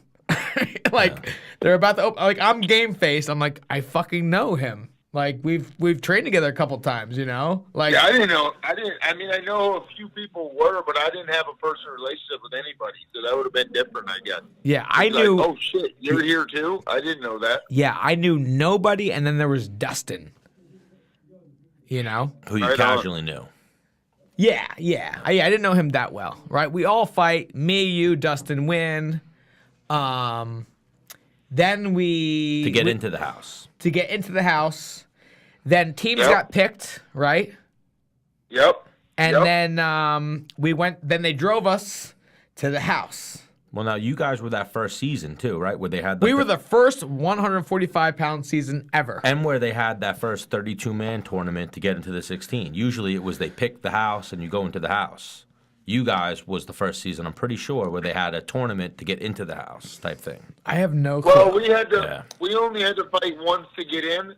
They brought 16 bantamweights and 16 featherweights, and then 8 of each guys. They narrowed it down to 8 of each. 8 of each went home. Yeah. And then 16 guys moved into a house. Yeah. And I remember, I don't know. I just remember, did I even know you before we were picking rooms? No, and I didn't even get in y'all's. This is a crazy story because I didn't even get in y'all's room. Like shit, we had to pick rooms, bro, and we didn't even have our teams yet. Oh, that was later. So you were picking rooms with the opposite team. We almost. win. Yeah. They say, "Hey, congratulations, you won. Go move into this new house." Everyone's ecstatic. You're like little high school boys, you know what I mean? Everyone's running into this house like children, looking for this cool place to live, and it's you don't even know who your teammates are. Right. Like I kind of moseyed in. I was a little bit of the older guy, kind of grumpy of the season, I guess, and I kind of moseyed in. I fucking got screwed, dude. I got the shittiest. I got the room with like 8 beds in it. And it was right next to that patio thing that was upstairs. Right. So that's where all those guys that were the kind of, another, whatever. But what we call? They had a posse name. They had a pot. What did we call them? What would we call that? They had a posse name. Those 135 pounders that were really 125 pounders. We gave them a name. Yeah. What was it? I can't remember. The leprechauns or something. Yeah, something like that. Yeah, dude, because there's like, and they were just loud and hyper and up all night, and they were right outside my bed, and I hated life. Because they didn't cut. Wait, you and Meg were sharing a room with Akira. I was mad at to a doctor's appointment or something, and they put his damn bed on the jacuzzi cover, floating in the pool. I don't know how that didn't make the season. They never showed that. Oh my That was one of the greatest days of our house. Yes. So everybody, you remember Akira Kurosawa, right? Of course. So he was he was one of the most. He was actually great for TV. Yeah, he's a comedian. He was Swedish, like, what is he? Yeah, he's from Sweden. Swedish. Yeah. He really strived under attention and like But even always for Americans and American TV, he's exotic in a sense because he's like this. He has a yeah, little bit he of had an accent. Yeah, he was different. And when the way he fought, he hit fucking hard. You know. Oh yeah. What, did we lose him? No, he wants to FaceTime. No. Do you want to FaceTime? Yeah. He did. All right, yeah, good thing you canceled that. Stop trying to FaceTime me. Oh shit, it's dark in here. I have to turn the light on. Hold on. No, you don't have to FaceTime me, Johnny. What's that? If you want to watch this, go to twitch.tv/The Menace Bermudez. We're live right now on video. I will certainly tune in and watch it. All right. So you fought this weekend, right? I did. I just fought on Saturday night. Yeah. All right, then go where you wanted to go. Well, Go. no, I mean we're already talking about the Ultimate Fighter, how I know Johnny Bedford, and you're gonna go where we're gonna go, but you're cutting things off. Well, we just had a little moment where we kind of lost No, our traction. So no, I was trying to get back fuck on. that. I was trying to get back on the train tracks. Hang on, because I remember Johnny when we went in the house, tough season 14. I walked directly in the door, and the first room I saw, I just went in and just put my things down. You and him room together? Hang on, so yeah, so and Dustin Not followed me. originally. Not originally. Not originally. Now we lost. What the? And now we're FaceTiming. What the fuck is going? Johnny, what are you doing to me? Where is he from? Texas. Yeah, so we're dealing with the Texas internet. They don't got internet Are over there. we? Yeah. Hello. Yeah, what happened there, dude? I have no clue, bro. It right. just turned off. All right, just don't let it happen again. For those of you at home listening or watching online, Johnny Bedford, welcome back to Menace and the Man. Yes. Thank you, guys. Yeah. So. Anyways. So I walk directly in the house, and I just walk into the first room I see. I put my bag down. I didn't look at the rest of the house. I'm just like, bang, this is my room. This is my bed. And Dustin does the same. I had known Akira from the tryouts to get on the show, and we had a really good time. We went out clubbing and shit like that. He paid for a lot of shit. Like, I'm like, all right. Like, he was like a homie of mine, kind of, you know. And then, but he annoyed a lot of people. Yeah, because he had like a pompous attitude. Right. So and the thing is, he was way different on camera than he was as a human being. I think also once you guys got into the house, it was also like, all right, I'm gonna have to fight this motherfucker. Like I'm gonna fight these guys. Yeah. No, I think he talked the talk and he was down to walk the walk, but he was trying to be flamboyant, if you will, with what he did. He was trying to do crazy things. Were you and him fight of the season, or you got submission of the season? Submission of the season. Submission of the season Yeah. for that fight, right? Mm-hmm. Yeah, that was a war. But so Akira was in, and then I think it came out that like he's not on our team, whatever. So Yeah. tell the story. He got drafted by another team. I hate my living situation. He's kind of wants to hang out with that group that stays out all night anyways. He ends up getting his bed put in the pool, floating on jacuzzi cover. No one's supposed to help him. I mean, it was the greatest thing ever. They said his bed, his nightstand, I mean, they put his fucking lamp on it. And it was floating in the middle of the pool. And everyone thought he was going to be pissed off. And he comes home and he thinks it's the greatest thing ever. He's like laying in it, lounging. Then he's doing backflips off it. Everywhere. And we end up sinking this bed in the bottom of the pool. And a light bulb goes off as he's dragging all his wet shit out of the pool. I'm like, dude, I will help him. But in return, he will help me move all my dry shit into where his wet shit needs to go. And I'll help him move his wet shit up to where my stuff, I want to switch bedrooms. Right. And that's how it happened. Hang So on. we switched bedrooms because I got down with my two guys that at this point, we'd been there, a week, 2 weeks, maybe probably 2 weeks. No, like a week. You No. guys knew the possibility of having to fight each other. Me, you, and Dustin had developed a friendship. We were on the same team. Like, it just made sense, dude. I didn't want to be fucked with. I wanted to be in that little quiet room with 3 beds and not be messed with. Yeah, and so it was the best decision we ever made. So the first room I put my bed in was a bedroom of 3 rooms. I looked at no other parts of the house. There was another room that had 3 bunk beds, and then there was another room that had 7 single beds. Yep. So I was like, what? I struck gold by putting my shit in this one little 3-bedroom apartment. I got 2 guys that aren't in my weight class, and these guys are, religious. Like, these guys, like, we were praying. Why are you FaceTiming me again, Johnny? My phone just keeps bouncing around, dude. I have it sitting here. I don't know what it's doing, bro. Just put it down. You're an animal. It's down. It's down. I couldn't have had a better situation in my, like, living quarters. Because the thing is like, at night, like, you couldn't have TV, you couldn't have your phone, you couldn't have radio, you couldn't have, you know what I mean? Like, you can have literature. So literature meaning reading or yes. Reading? Yes. And even that was, they had to look at it and let you know if you could have it in the house or not. The only thing they approved was books or magazines. Yeah. So I wasn't raised in a house that reads. No, fuck off, dude. Well, hang on. Well, I wasn't, but like a religious setting where Dustin and Johnny are very religious. Yeah. So I would just ask them. I went through it. Yeah. Okay, yeah. I would just ask them questions all night on, like, religion and stuff like that, and I would challenge some things, and then they would, explain it in their words, and I was like, man, this is real. It was almost like I had, or they would just read the Bible to me to sleep. Yeah. It was amazing. Learning experience. Almost. Yeah, for sure. Absolutely. While those leprechauns were running around, like, fucking egging people and shaving people's heads and shit. Oh, so who's the leprechauns? Who was it again? Well, they used to stay. It was you said the smaller guys. It was the Dodson, the God Knows, the Ferguson. That was the trio. Yes.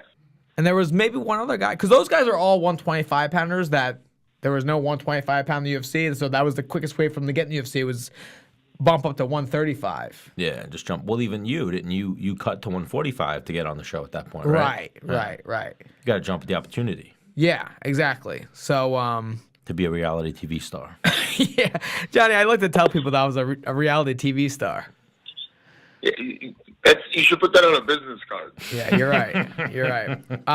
No, It's but true. I mean, It's true. It couldn't have worked out any better because I got roomed with like 2 guys that were down for the same cause. We like stretched together. We did everything right together. Like we bring those Normatec machines in our room with just a recovery. Like, we didn't stay up late playing games. Like, it was a good fit, dude. Yeah, And it now, couldn't have been better. What was the teaming? So we were both on your team, Yeah, or? yeah.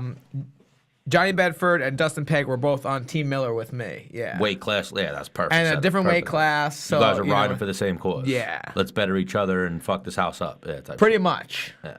Pretty much. And we all did really well kind of because of it. You know what I mean? We all fought in the last 2 days in the semifinal. Yeah. Now, Dustin and I lost those fights, but you know what I mean?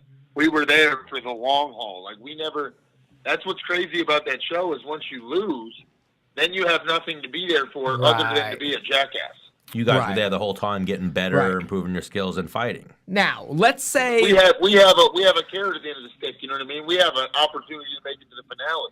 Once you lose, you might as well drink beer. What else hang you on. got to do? The whole time, Stan, you would have been out of this competition. So hang on. So the favorite Johnny. I know you missed this.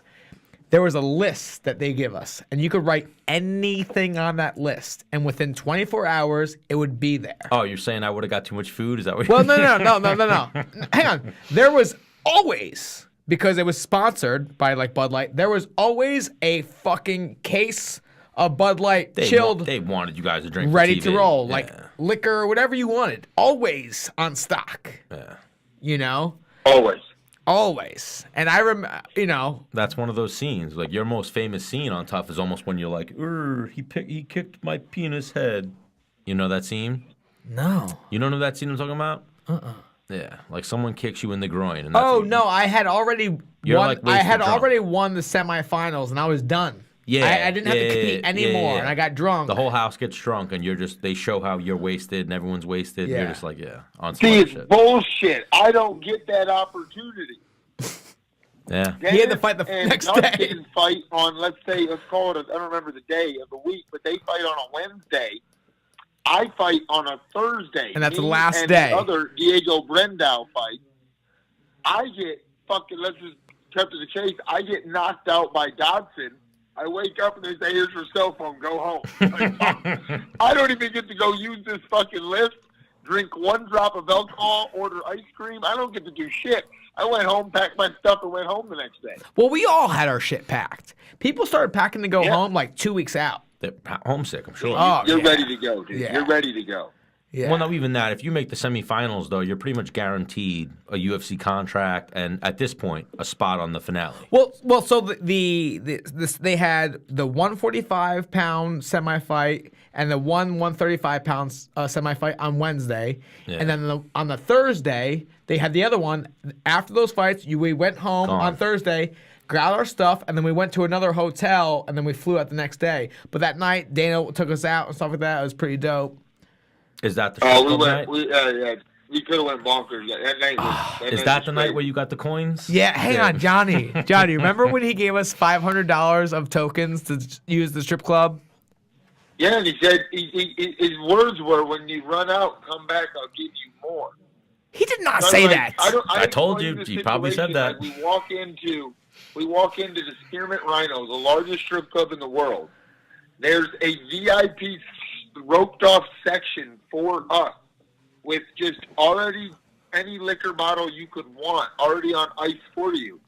And then just girls are there like vultures because they know we're coming with Dana's money. Vultures. Johnny, can I tell you something? Yes. Worst night of my life, actually, because I had $500 in tokens, and I had been there previously for like the interviews and stuff like that on my own dollar, and I knew how they were. So I'm like, $500. I came here with $200. I was upset. Now we have $500. All right, I'm gonna make this. This could be a good night, right? So I get one lap dance. All right, cool. But I'm feeling crazy. I pay her, bang. I'm feeling crazy, Johnny. I get two girls. I got two girls dance on me. This is cool. And, they're $40 a pop, whatever. They get off. They're looking for their pay. I'm scanning my pockets. I cannot find any more tokens. I'm like, what? Yo, I hit my own pocket to pay these girls, and that was it. That was it. Hang on, because I didn't have a good night because I got my ass kicked that day. I was bummed out. I thought I was gonna make the finale. I was just ready to go home, so I didn't enjoy it. Everyone else did, I'm sure. Everyone that won that day or that didn't lose their fucking money. Right. I lost my money.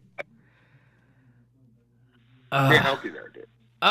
Dude, and I didn't want to go to Dana White because I know other people were going to Dana White asking for more coins. He was like, "No, you're cut off." And I'm like, I'm not gonna be that fucking guy. So I just chilled and just drank. And I was out with Mayhem Miller till 5 o'clock in the morning that night. 6. I watched the sun come up. Yeah. But so you have a little run in the UFC, right? Yep. I remember you crushing Lewis in the. You're actually one of my favorite fighters to watch. He's the only guy I watch hold a guy down and soccer kick them in the ribs. Who did you do that to? He did it in the quarterfinals, and he did it in his Ultimate Fight night. He holds people down and soccer kicks them in the ribs. It's amazing. Yeah, people go crazy because no one else does it. I'm like, you can legally kick him in the body. I just always just stand up and just start putting the boots to people. Yeah, start stomping people. That's what they want. That's like De Niro. Well, those are the movies they you like. gotta watch Johnny Bedford, dude. He's an animal. I feel like I've seen you do that with the knees a little bit. Hang on, knees is different. He holds them down with one hand and then starts sucker kicking them in the ribs while they're against the cage, curled up. Well, even maybe Johnny Bedford was built for Japan back in the day. Soccer kick. Soccer kicks. That's Yeah, what I I'm saying. agree. You guys, I agree with you. One of the fights comes to my mind is Phil Baroni versus Akisha Manoa. You ever seen that fight? Negative. You seen that fight, Yes. Johnny Bedford? Yes, yes. Phil stomps him out. In the face or to the body? Soccer kicks him in the face, and then after he rocks him with a soccer kick, he goes, "Let me stomp," and starts stomping. De Niro stomps. On the face. Face, head, and the guy Yeah. goes unconscious. Yes. I'm saying Johnny was doing it to the body. Because that's what was within the rules. Right, right. If he had the head, he would have been soccer kicking in the face. And I I'm had sure. been in the game for, 3 years, and it's the first time I'm seeing him. Like, what? Johnny Bedford is a complete savage. Oh, clearly, hard-nosed dude. Savage. Savage. Savage. Like Johnny, because we've had many of talks, we have nothing other to do than just reminisce in the house, Johnny Bedford, like, if I had a street fight, like, he's on my team. Yeah, He 100%. gives no fucks. Well, even the guys now who'd be like, "Yeah, I'm down to bare knuckle box." You know that guy's a fucking savage. That guy's Yes. not playing fighting. He's So- not point fighting. You know what I mean? So, Johnny, your stint with the UFC. What happened exactly?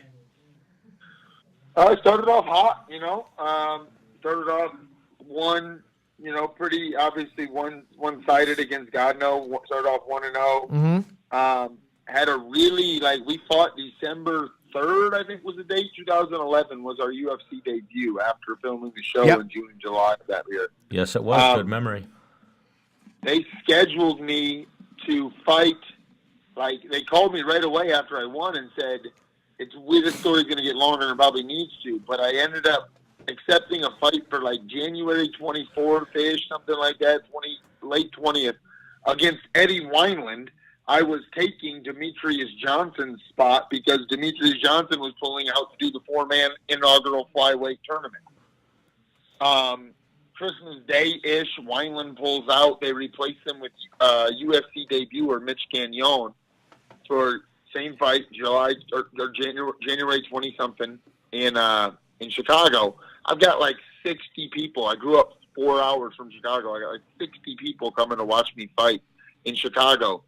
And I get the call Wednesday when I'm already there. It says, "Bad news, your opponent can't get in the country." He had visa issues. Mitch Gagnon is still not. He's fights for the UFC, but he's never fought in the States. So I don't know if he's I don't know what it is. But anyways, then I didn't fight for a while. Then I fought again in December of the next year, and hang on, a 1 year layoff. Yeah, well, I got scheduled in, so I fought December, got scheduled January, didn't work. UFC paid me show money. I was young, new in the game. I was making pretty good money, or so I thought.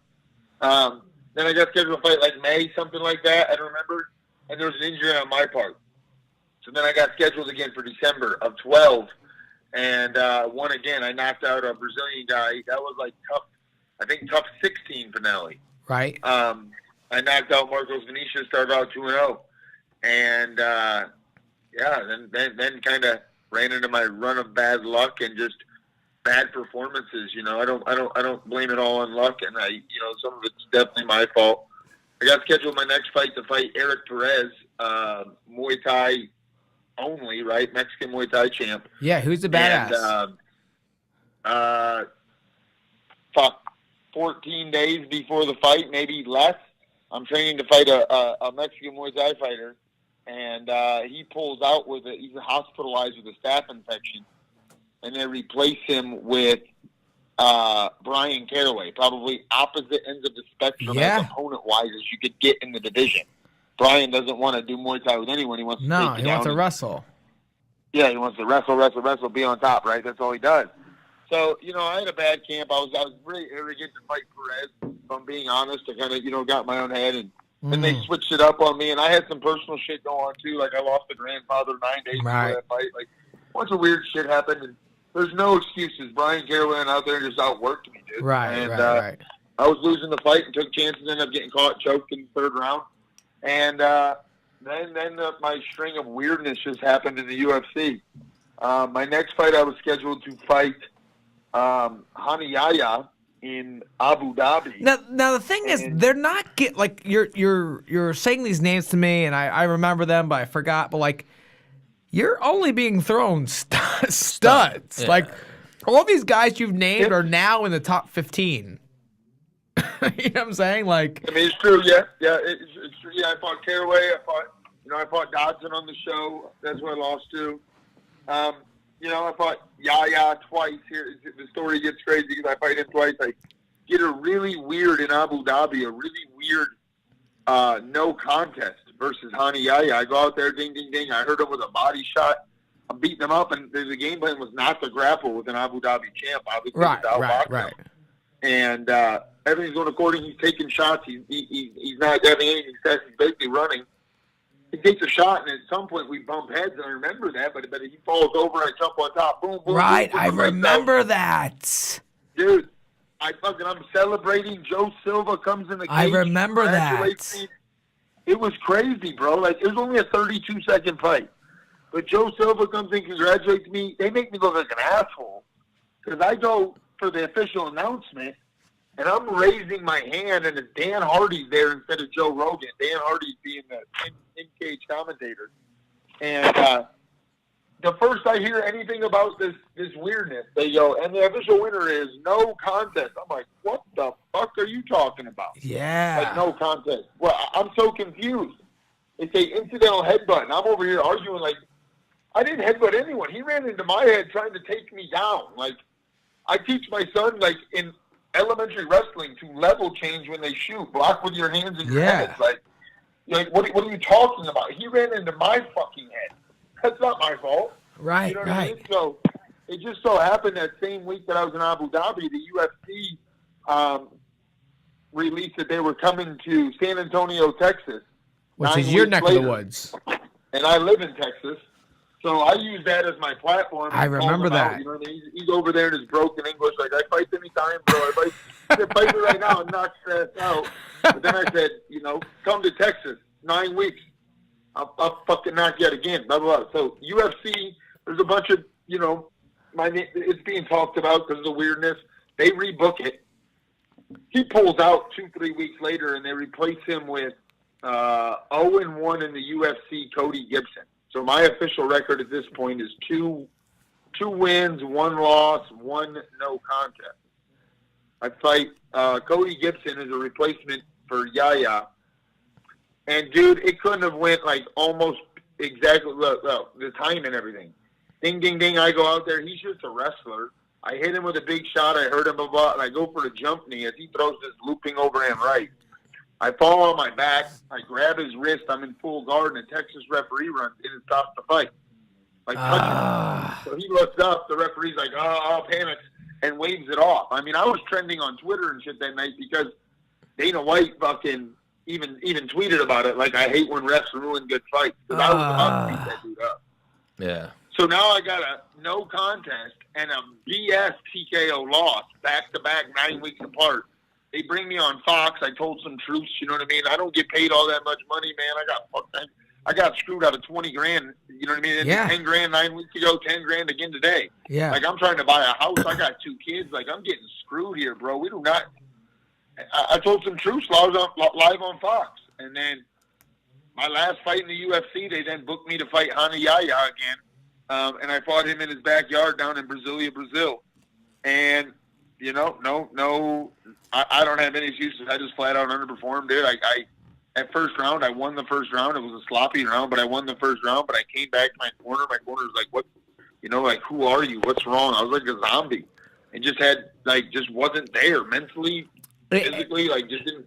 People don't understand. Wasn't myself, and ended up getting. He can choke anyone, right? He choked, or no, sorry, he can warn me actually, but yeah, like I said, he can submit anyone, and people he caught me and tapped me. So put my official record to 2 wins, 3 losses now. Caraway, a bullshit loss to Yahya, and bullshit loss to Gibson, and then Yahya now, and 1 draw. So put me at 2-3-1, and they gave me my papers to walk. So. It was a hard pill to swallow because I'm over here arguing like I'm 4-2. I don't know what y'all are talking about. Yeah. I beat Yahya in Abu Dhabi, and I was beating the brakes off that boy in San Antonio. Like, I thought it was unjust, but what do you do? You know? Hang on, dude. I'm contesting with you so hard because you've seen my shit. You know what I mean? Every time I fight, I call Johnny Bedford and I call Dustin Pegg, and we pray because that's what we did on the show, and I had good luck with that. I'm like, man, I'm such a superstitious dude, and I believe these guys, man, and it's just like we have this brotherhood, and I call them, and me and my corner, we pray under Johnny Bedford or Dustin Pegg or both of them. Mm-hmm. You know, so that's our connection. But I remember, I mean, but now look at you throwing bare knuckles, which is probably more up your fucking shit than MMA. I think it's kind of, I think it's kind of made for me. I think I'm made for bare knuckle boxing. I think that if, it's hard, and Dennis, you get it. You're at a different point in your career, right? But I'm retired, dude. Years old, man. I'm 36 years old. Johnny, you know I retired, right? I know. Yeah. All right. I'm 36 with 50-some MMA fights, 3,000 wrestling matches. I own a gym that's doing really fucking well right now. I've got a really good young fight team. I've got 2 amazing kids. I'm really, it's hard to get to grind and fight MMA. You know, people are like, you gonna ever go back to MMA now that you're bare knuckle boxing? And I'm like, probably not, if I'm being honest, dude. Because first of all, anyone I fight in MMA today, it's going to be the biggest fight of their life. They're going to feed me to some 26-year-old kid that wants to beat a UFC vet to make a name off himself. Right. Where I can go fucking do bare knuckle boxing, get taken care of by these guys, and really at the end of the day, it's let's just stand up and see who's fucking tougher. And I think I'm tougher than most people. I think I understand that game, and I think bare knuckle boxing is kind of made for me, and I think I've kind of shown it. We were talking about this earlier. 3 times now, and I'm 3-0. I'm moving on into the finals of their first ever lightweight tournament. I think I'm a crowd favorite. I think kind of like you said, I kind of am a savage. I appreciate that comment for what it was. Like, I like to be violent, I guess. Because the thing is because I'll fight, and then you hear the backseat drivers like, hey, why, like, you're a good wrestler, why don't you take him down? I'm like, yo, bro, I will kickbox with anybody for a half hour versus wrestle with a good wrestler for 15 minutes. Yes. It's just easier to throw hands. Wrestling's tiring. It's less, it's less, it requires less endurance to throw strikes versus to wrestle and hold another grown man down against his will. Now Johnny Bedford just says 36. This dude could throw. Hang on. The thing is about Johnny Bedford is I would be in the house with this man. He's a weight class below me. He's a foot taller than me. This man's knuckles. Hang on. Johnny Bedford's knuckles are. It looks like he punches concrete walls all day long. I've got these little boy hands compared to him. And now this is bare knuckle. Yeah. I would not. I'm sure I'm heavier than Johnny Bedford, but I do not want to fight Johnny Bedford in a bare knuckle fight. I don't. And the thing is I love how they don't start you across. They start you foot to foot. They start you. No. On the line. They start you almost like a wrestling match. And I watched Johnny Bedford get up that line and get into a wrestling stance. Like, oh yeah, boy, you about to get fucked up. It's on. It's fun, dude. It's fun. Johnny, I watched you fight, and I was like, I think I got good hands. I contemplated it. Now, the thing is, I fractured my thumb against a Korean Zombie, and I fractured my thumb in that last fight. My thumb, my left hand, fucked. Especially if I didn't have tape on it, is breaking. But now even that, like, Johnny, I was going to ask, like, they're paying you good money over there for bare knuckle boxing? Because it's risky, obviously. Like, you look at this weekend, you're getting your face is getting all zippered up. Like, you're getting stitched Not Johnny all up. Bedford? Not Johnny Bedford, but most people. Now, he had a nice little gash. Yeah, I got beat up a little more my second time fighting for them guys. They're paying me better than anyone in MMA is paying me right now. Can you give me the number? I probably should. Can I look it up? Even that, I'll tell you off air. Off air you'll get it. But even that, Okay. if they're paying you better than any MMA promotion other than the UFC might pay you now, then that gives us an idea a little bit. But yeah, then they're paying some serious money. They're paying a couple grand. They're paying good money. It's yes. Now, what's next for you with bare knuckle boxing? He's in the finals. They're saying either June or August. I'm gonna fight for their first ever tournament, for their first ever title at my weight class. They contacted me back in, I think it was, June of 18 for the first ever one. I saw, they were looking for this bare knuckle boxing thing, and I was, I left the UFC. I won four straight, and then I just flat out just underperformed and lost to a kid I never should have lost to. And so kind of lost my, that momentum to go back to the UFC. I was getting older. I was coming off a loss. It was like, I don't think they're calling now. Yeah, but Johnny, I watched you. Johnny, I watched you. They cut you, and I watched you still do MMA fights like, you know what, I'm 3 or 4 fights away from getting in the UFC again. Mm-hmm. I watched it. Yeah. And I then went and wrecked 4 guys straight. I finished 4 straight guys.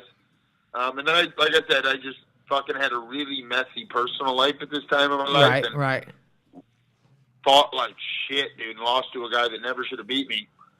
I ended up taking another MMA fight after that loss versus just an absolute, like, probably my favorite fight of my life, I'm being honest, my last MMA fight. A guy named Jesse Arnett. He's on like a 17-fight win streak. Beat like 40 UFC vets. He was a fucking savage, dude. And we beat the shit out of each other for 5 rounds in his hometown in Canada. Send me the link. We're going to put it on Menace and the Man. What's that? So after we're done, send me the link. We're going to put it up on Menace and the Man. Oh, dude, it's one of the greatest fights ever. We beat the shit out of each other. I fractured my forearm. I got stitches in 2 places. He broke his fucking ankle or foot or something. He had stitches in 2 places. We beat the shit out of each other. He got a hometown. I think I won that fight. They paid me very well in show money for that fight, so I wasn't all that much. It was a really cool fight. But anyways, so I was on 2 losing streak. You know what I mean? The UFC's definitely not calling. I'm getting older, blah, blah. Bare knuckle boxing comes around. I'm like, you know what, dude? I'm just writing chapters in my book, right? Like, why the hell not? This is kind of, fuck you. Like, I left college wrestling because I was a knucklehead that I liked getting in trouble. You know what I mean? I went from small town America to downtown Cleveland to go wrestle and found a couple guys that liked being the tough guys in the room and showing everyone. And I really thrived with that. I got in a bunch of trouble when I was 19 and 20 years old for bar fighting all the time. Oh, yeah. Phil Mansueto's watching right now. It's kind of made for me. Like, I just want to be that. I did, you know what I mean? Having a kid young was probably the best thing that ever happened to me because it made me grow up. But yeah, I was a fucking knucklehead for a couple years. So when bare knuckle boxing came, I was like, I know I'm good at this. Phil, I know I'm really good at this. Phil Mansueto is watching this right now. Or he's going to listen to Phil Mansueto. Oh, yes. Or he's listening to this week, I promise you. This dude is an animal. He's from my neck of the woods, upstate New York. I know he is. I know you know those 2. Yeah. Rocco. Oh. Can you give me a little dirt on those 2? There is no dirt. They just fucking work hard at everything they do. There's no dirt on them. I wish there was. Now, I used to beat Phil. I showed up and they're like, hey, these are the guys you're going to have to wrestle every day. I was like an 18-year-old fucking freshman. Like, these Division I national qualifying twin animals are just going to beat on me. Hang on. You have no idea. These 2 are like... I don't. Which one was at 125? Which one was at 33? Rocco was at 25 and Phil was at 33. And which one did you have to beat out for a spot? I didn't have to beat. There was no beating them out. Which one did no? Well, what weight class were you trying? They were putting you in as a 33 pounder, right? 33. Yeah. Phil got hurt my freshman year, and so they threw me varsity for a couple tournaments. But then he came back, and it's like, you want to wrestle off? I'm like, no thanks. You can just have it. I don't need my ass. Hang on. Did he use if you took a bad shot at him, would he choke you almost unconscious? Yeah, they're physical. They're mean. You had to fight those sons of guns if you wrestled them. It was not a wrestling fight. Hang on. How great, if they were younger, would MMA have been for those two fucks? Oh, dude, they boxed in a wrestling stance every day. It was just uppercut and head snap. Oh, at that hard Chris Wade club? No, you don't. No. This is the Mansueto club. It's a bitch fist. And no, it's different. He hit you with his forearm and almost blacked you out. Hang on. This is fun. Hang on. I had Mike Cease he was in the round of 12 like 2 years in a row. Phil used to fucking just machismo him. Just big brother him. He was fucked up. I got you. I got this guy. It was fucked up. He was mean. And the thing is like you could have like almost like, am I gonna have to fight this guy, fist fight this guy? But like you didn't want to fist fight him because you in your head what was going on was like, he'll beat me in a fist fight. And then you get up and he would smile at you, pat you on the back like everything was cool. Yeah. But like what you just did to me was not cool. Game bred. Yeah. He was just game. No, he would cheat. He was game. He would bite. Hang on, Bro, Johnny. If you ask Chael Sonnen, if you're not cheating, you're not winning. Hang on, Johnny Bedford. How many times has he bitten you? I don't remember. It's been a while. I don't know that it might have been a joke as him because he was for you. He was on your team. For me, he was my coach. He would bite sometimes. I think it was a joke though. He just wanted to hurt you. Yeah. You'd regret like taking like good shots, like oh really my trying to score. gosh. Like fuck, now I'm gonna get. Hang on. So Johnny, for you, he's competing against you. He's just trying to beat you. For me, he was trying to teach me a lesson. Yep. So take what he did to you, because he didn't want you to get better. He wanted to keep his spot. Well, he just wanted to work hard. That's what I remember about those two more than anything, dude. They were animals. Now, the only thing I beat Phil Mansueto in is we would do a 3-mile run, a 2-mile run, a 1-mile run. I would always beat him. Ooh. Yeah. He's pissed right now that you said that, if that's true. Hang on. No, he would, because the thing is it'd be like the last lap of a 3-mile run, and I would just fucking turn it on, and he would be like, I don't get it. How the fuck? I was gaining on you slowly, and then the last lap, you just took off like you didn't just run 2 3/4 miles. Like, yeah, fuck you, Phil. You got freak weird cardio, though, too. Freak cardio, Dennis. He would always take second or third, though, in the runs. And the thing is, ready for this? He didn't have to do the runs. He was an assistant coach. He didn't have he's to. Still running with guys taking second or third on the team. Yeah. He's probably still running like that right now. Hang on. You don't follow him? Yeah, I do. He's always running through the woods. He does triathlons. He does, rides mountain bikes. He runs through woods. He'll probably beat me now. But give me 1 month, Phil, and I'll beat you. Oh, good luck with that. Ooh. No. Well, the thing is, he was always a small guy. So, the max he was as a coach was, 160. He's probably 145 now, 150, because all he does is run. He doesn't lift like he used to. Mm-hmm. You know? But Johnny, so bare knuckle we got sidetracked. Yep. Back to bare knuckle fighting. What was the, did they hit you up? Did you have to sign up for something to get in? What got you in there? So I saw as they were looking, I was like, man, that's fucking cool. And I knew, you know what I mean, that I could use the UFC as my in. And it was just random that the guy that they decided to team up with to do the matchmaking was so happened to be the guy who did my was the matchmaker for my pro MMA debut back in 2005. I wasn't even in Texas. I was still living in Ohio. Texas wasn't even a thought in my mind at this point. So I had been friends on social media with this dude since 2005, 2006 maybe. And he's the one saying, looking for bare knuckle. I sent a message, and he's like, dude, you're perfect. Yes, we want you. What do we need to do? And I'm like, I'm just trying to write cool chapters in my book, dude. This is the first time this shit's been sanctioned in 131 years. I think I'm probably tougher than most guys that walk this earth. I think that bare knuckle boxing kind of made for me. Like, yes, sign me up. And kind of how it happened. They announced that they were doing that big heavyweight tournament. They started that first ever event back in, like, I think it was June of 18, and I was on that first ever inaugural card. It was really freaking cool, man. And I fought a Bellator vet, and I went out there and I just beat him up, for lack of a better term. I just beat him up pretty bad. And another kid that night that the bare knuckle had found was a kid from Virginia, real good boxer kid named Reggie Barnett. He kind of shined that night too. And so we're out afterwards, and we're talking with the promoter, and Barnett and I are both like, so we're the next tournament, right? We kind of stole the show.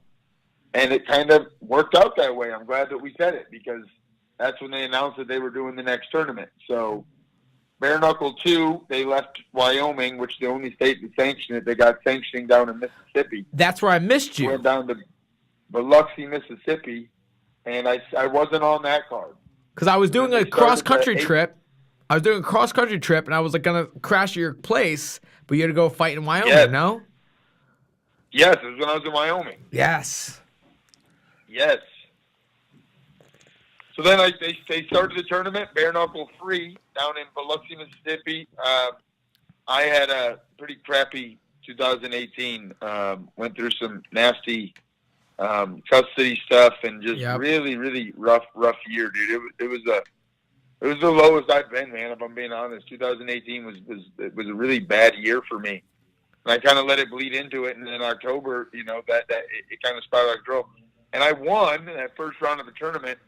I fought a kid with like 50-some MMA fights. He had a shitty record, or 50-some professional fights. He had like 15 MMA fights and like 30-some boxing fights. He had a shitty record, but he'd done that walk a bunch, and that experience definitely counts for something.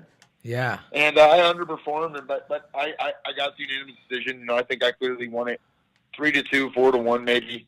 But anyways, I moved on, and 2019 has really been completely night and day different from 2018, and I'm very thankful with that.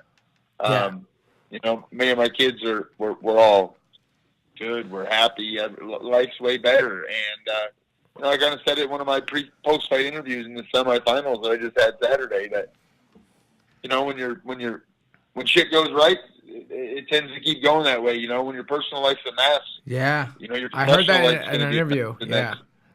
Now I let my personal life become a mess, and it made my UFC stint get real messy. Right. I've done stuff I'm not proud of, and it's led to the situations that I'm in now. And I can't change the past, but I know I'm a veteran now that your personal life definitely matters on how you perform in these sports, and this game is all mental. So yeah, for sure. I'm in a really good place right now, and I think Saturday night kind of showed that. I went out there, I was having fun, and I think I'm just better than these guys in this sport. I think that I'm going to be the poster boy of that lightweight division. I don't see many guys that my size that want to meet and stand 3 feet away from each other with no gloves on and say, knuckle up, and we just start punching each other. You know what I mean? So it's Johnny, completely different. Yeah. It's a completely different game. Yeah. So with that being said, from the outside looking in, you could take this with a grain of salt. And I love the way you fight, but you're so much longer than all those guys, but you get in the punching range and brawl with these guys. Every time. I know. It's like you have the advantage of like keeping it just picking at them, but you're like, nah, fuck that. I'm going to get in there and fuck this guy up. I want to fight in the phone booth. Like, if they made that ring 10 feet smaller, I would be happy. Oh, my God. I love how you kept calling my guy to the center. Like no. Let's do this. Yeah. Let's fight in the middle. That definitely played with that guy's head. If you stand in the middle. I wasn't going to leave that middle. Well, what's the word, Johnny Bedford? Did they get in touch with you for June 22nd? Or, because that's what I'm seeing is the next possible event. They're going to do June 22nd. They said it's going to be possibly then. Or they're going to wait to put us on the finals in August. I talked to them after the fight. I was elated. I was happy with my performance and glad to move on. I said I'm good with either, being 36. I'm okay with taking a month off, not having to go back into training camp right away. But whatever they decide, I didn't take any damage in that fight, man. I could fight next month if I needed to, which is good, and I feel good. My ultimate goal, if I'm being really honest, I hope that Bare Knuckle obviously continues to succeed because it just helps me and what I'm trying to accomplish financially. You know what I mean? The better they do, the better I can do. I'm really hoping that they are able to book that big fight that everyone's talking about, Artem versus Paulie Malignaggi, right? Absolutely. That's why we're getting to the end of this interview, Johnny. We're about to try to call Paulie and get him on the phone and see what's going on with that Artem Lobov fight. I want that fight for Bare Knuckle because Bare Knuckle's, that's my company now. You know what I mean? Like, I'm signed with Bare Knuckle. I'm a Bare Knuckle guy. I'm a Bare Knuckle. I'm gonna fight for them for probably up. I may retire with them. I win this belt. Like, I'm gonna make my money. I'm 36. I don't know how much longer I'm in this game, but I'm made for Bare Knuckle. I don't need to wrestle every day with Division I guys. I can do this for a while, and I'm really good at it. But my goal is to hopefully I want to be the co-main for the first ever lightweight title for the main event of Artem and Paulie, because we all know that's going to get the most views of anybody. Oh, 100%. And hopefully they give that to you because you are 3-0 at this point, right? You've earned it. I agree. I couldn't agree more. I'm 3-0. I've had one decision, but the other two have been really fun to watch. Just one-sided ass kickings, for lack of a better term. Like, I'm just meaner than these guys, and it shows right away. Oh, for sure. And like Menace was saying, you're that guy who you're down to brawl. Like, you'll walk to the front, you're going to draw that line, and you're going to stand and trade with somebody. You're not trying to point fight in a bare knuckle fight. Like, you're looking to throw down. Yes, absolutely. Absolutely. All right, Johnny Bedford, thank you again for joining us, and let's make you a regular on the show. I know you and Menace have so many stories, and you could talk so much about, like, when you first met Menace, and you guys have endless stories about the show, so let's get you on here and let's get them all out there. Dude, I love it, guys. I had a great time tonight. I really would. Send me the link, guys. I'm gonna blast it out. Let's get you guys some any help I can do. And anytime you want me, man, I would absolutely love it. I'll hang out with you guys anytime. Oh, 100%. That sounds like a plan, Johnny Bedford. So maybe June 21st, June 22nd, maybe August. Let our followers know how they can find you. You'll know. Once I find out, I'll let you guys know first. We'll come back on and break the news. Oh, for sure. What's your social media, though? Let everybody know how they can find you. Find me on Twitter or Instagram at Brutal Bedford.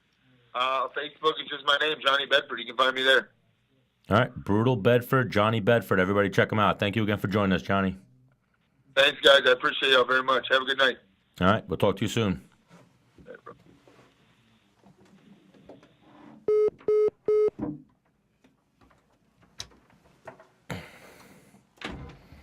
I get to say goodbye to Johnny Bedford. You just came in a second too late. You and Johnny Bedford could have went for hours. I was trying to wrap it up, but Yeah, I saw that, and I was like, dude.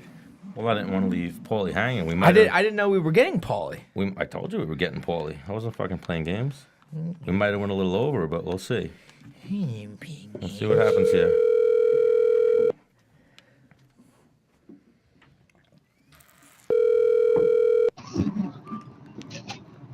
Hello. Paulie. What's up? How are you? Welcome to Menace and the Man. Stan the Man here. Dennis the Menace Bermudez. Yo, what up, Paulie? How you guys doing? You guys good? We're what good. Up, big dog? Good to see you guys. Good to talk to you guys. Now we're joined by boxing world champion Paulie Malignaggi. We were just talking to Johnny Bedford, getting into some of the bare knuckle boxing. So what's going on with you? You're jumping in June 22nd? Yeah, that seems to be the plan. I think we're in the process of confirming everything, and it seems like that's going to be a go. And I'm in the process of getting myself ready for that. So nothing signed yet, right? Well, I think that's the tentative goal. I think it just depends on just confirming it. I mean, I didn't officially sign, but I mean I think that's where everything's headed. As far as my team is concerned, as far as what the promoter Dave Feldman has told me. Oh, and that's going to be beautiful. They got some crazy, what's that, internet fucking segue this week with that bitch slap that you hit Artem Lobov with. Hang on. Yeah, I mean he kind of had it coming. It wasn't really my intention to go there and do that, but he got a little bit disrespectful, so I had to check him and put him in his place. The thing is listen, Paulie, I would tell you to the face if I thought you sucked or I thought I don't think this is a fair fight. I really don't. I'll be honest with you. I think I thank God mixed martial arts fans are some of the dumbest bastards in the world. It wasn't for them to fight themselves, But I have to be honest. Also, when I saw the fight, it only made me more confident about the fight with me. I don't know if people thought the brutality of it and then the blood and all that other stuff maybe it was gonna scare certain people. That stuff will only scare you if you don't have a self-belief in your skill set. I'm light years ahead of these guys, and so when I saw the way they were fighting and how they were fighting, it only made me more confident in my ability to really, really hurt Lobov. And on fight night, I have to be honest, I'm kind of worried that I'm gonna hurt him really, really severely. Because you're gonna be the first boxer ever that is a real motherfucking boxer, world champion to fight bare knuckle. Kind of, yeah. What do you mean, kind of? In today, what's the guy? Bobby Gunn. He's not on Paulie's level. I think I'm the biggest name in modern combat sports and modern boxing. That's what I was gonna say. I've had some boxers. There's a guy who was on the undercard the other night who was a pretty good boxer himself, and I've seen him a couple times Yeah, now. but Paulie, he's not as good as you are. I think he's not world champion. No, of course not. But he's got a good skill. Yeah, well, the one I always equate to is Bobby Gunn, right, Paulie? Yes, Bobby Gunn is also. Bobby Gunn. Bobby Gunn is more of a legend in the bare knuckle. Legend, and then when he came in, he fought an old Roy Jones. He got fucking beat up for 8 rounds and then iced eventually. Yeah. Right, but he was not a world champion like Paul. Hang on, I'm not trying to butter you up. I'm calling it. Hang on, I am an MMA guy. I did that. Yeah, as far as name recognition, I understand where you're going. I understand. No, but no, fuck names. I'm talking about stats. Skills, yeah. Yeah, proven skill. Mm-hmm. I trust me, guys. You're preaching to the choir. I know exactly where I stand as far as my skill set are concerned. As a matter of fact, every day when I'm training right now, I actually feel better and better about myself. Like today, yesterday and today were my first workout since the fight on Saturday night, and both days I was just like, man, I'm way too good for this guy. This is the way I was popping my shots and combinations, and it's the way everything was coming out, and I was just like, this is gonna be bad for him, man. This is gonna be very, very bad, So I'm only getting more and more confident. Like I said, I can only hope that I don't severely hurt this guy. Wow. Hey, he signed the contract. Yeah, and I know he's been disrespectful to boxers. I know the problem with the mixed martial arts community is they talk about we have pillows on our hands with the 8-ounce gloves, Unfortunately, I take a big offense to that because I've known personally guys that have died, guys that have had some severe traumatic brain injuries that have had the rest of their lives altered for good. I've seen the way the families have had to deal with it. I've known guys personally. I've known their families personally. Several guys. I've been boxing 20 years, and it hit me on a personal level several times. So to hear that people talk about we fight with pillows on our hands, that community, I feel like they deserve to. I feel like they deserve to have to see one of their own get severely injured. I can only say I fear it, but on fight night, I know I'm going to have no mercy on this guy. Yeah, because Chris Algieri's come on the show twice. I've sparred with Chris Algieri. I've worked with Chris Algieri. And, we're sparring with 16-ounce gloves because it's sparring, which is training. And then he pulls me aside and he showed me what a real boxing glove fight night is. It's the same thing as an MMA glove. It just covers more surface area, but it's the same thickness. Yes, the padding on an 8-ounce glove is basically the same as a 4-ounce glove. It's exactly. Our gloves have padding more spread out, so it becomes 8 ounces because the thumb is padded, the wrist is padded, and all that other stuff.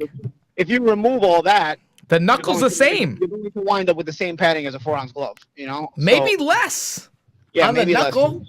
Well, then it almost turns into a game of accuracy. I think if anything proved it more than anything is the uppercut McGregor landed in round 1 against Floyd Mayweather, and the smile Floyd had on him, and the continued nonchalantness of his aggressive approach to McGregor. If anything, that will go to show you that the power doesn't translate the same way when you're hitting boxers. Right. But also there's a padding situation in the gloves where it's kind of the same thing. It's just they're missing the thumb padding and they're missing the wrist padding. Right. So right. And again, I've always said through the years, and no disrespect to any combat sports, because if you do combat sports for a living, you're a badass motherfucker. Exactly, you're a badass, and and you deserve to be spoken as a badass, and you deserve to be given credit, because it's not an easy way to make a living, and it's a very ruthless way to make a living. But For sure. But when you start to disrespect where I come from because you think you come from a better place or whatnot, I take offense to that. Like I said, I have known personally people that have died. I've known personally people that have had severe traumatic brain injuries that have had the rest of their life altered. I've known their families. I know the way this affects people, and I've never ever even heard of it one time happening in mixed martial arts. I'll be honest with you. Right. Because traumatic brain injuries are what hurts, not cuts, not broken bones. You heal from those. You don't heal from traumatic brain injuries. Okay, so when I hear that community disrespecting my community in the way when I've seen the things I've seen in 20 years in boxing, I take it as a severe disrespect and a big spit in my face. And I feel like on fight night, because Lobov has also spoken this way, I feel like on fight night it's time for maybe one of their own to feel what I felt through the years, having had to meet certain people like that. Yeah, I told him to his face. I told him to his face. After I slapped him, I told him to his face when we go face to face for the photo op. I told him, "Your family's gonna cry.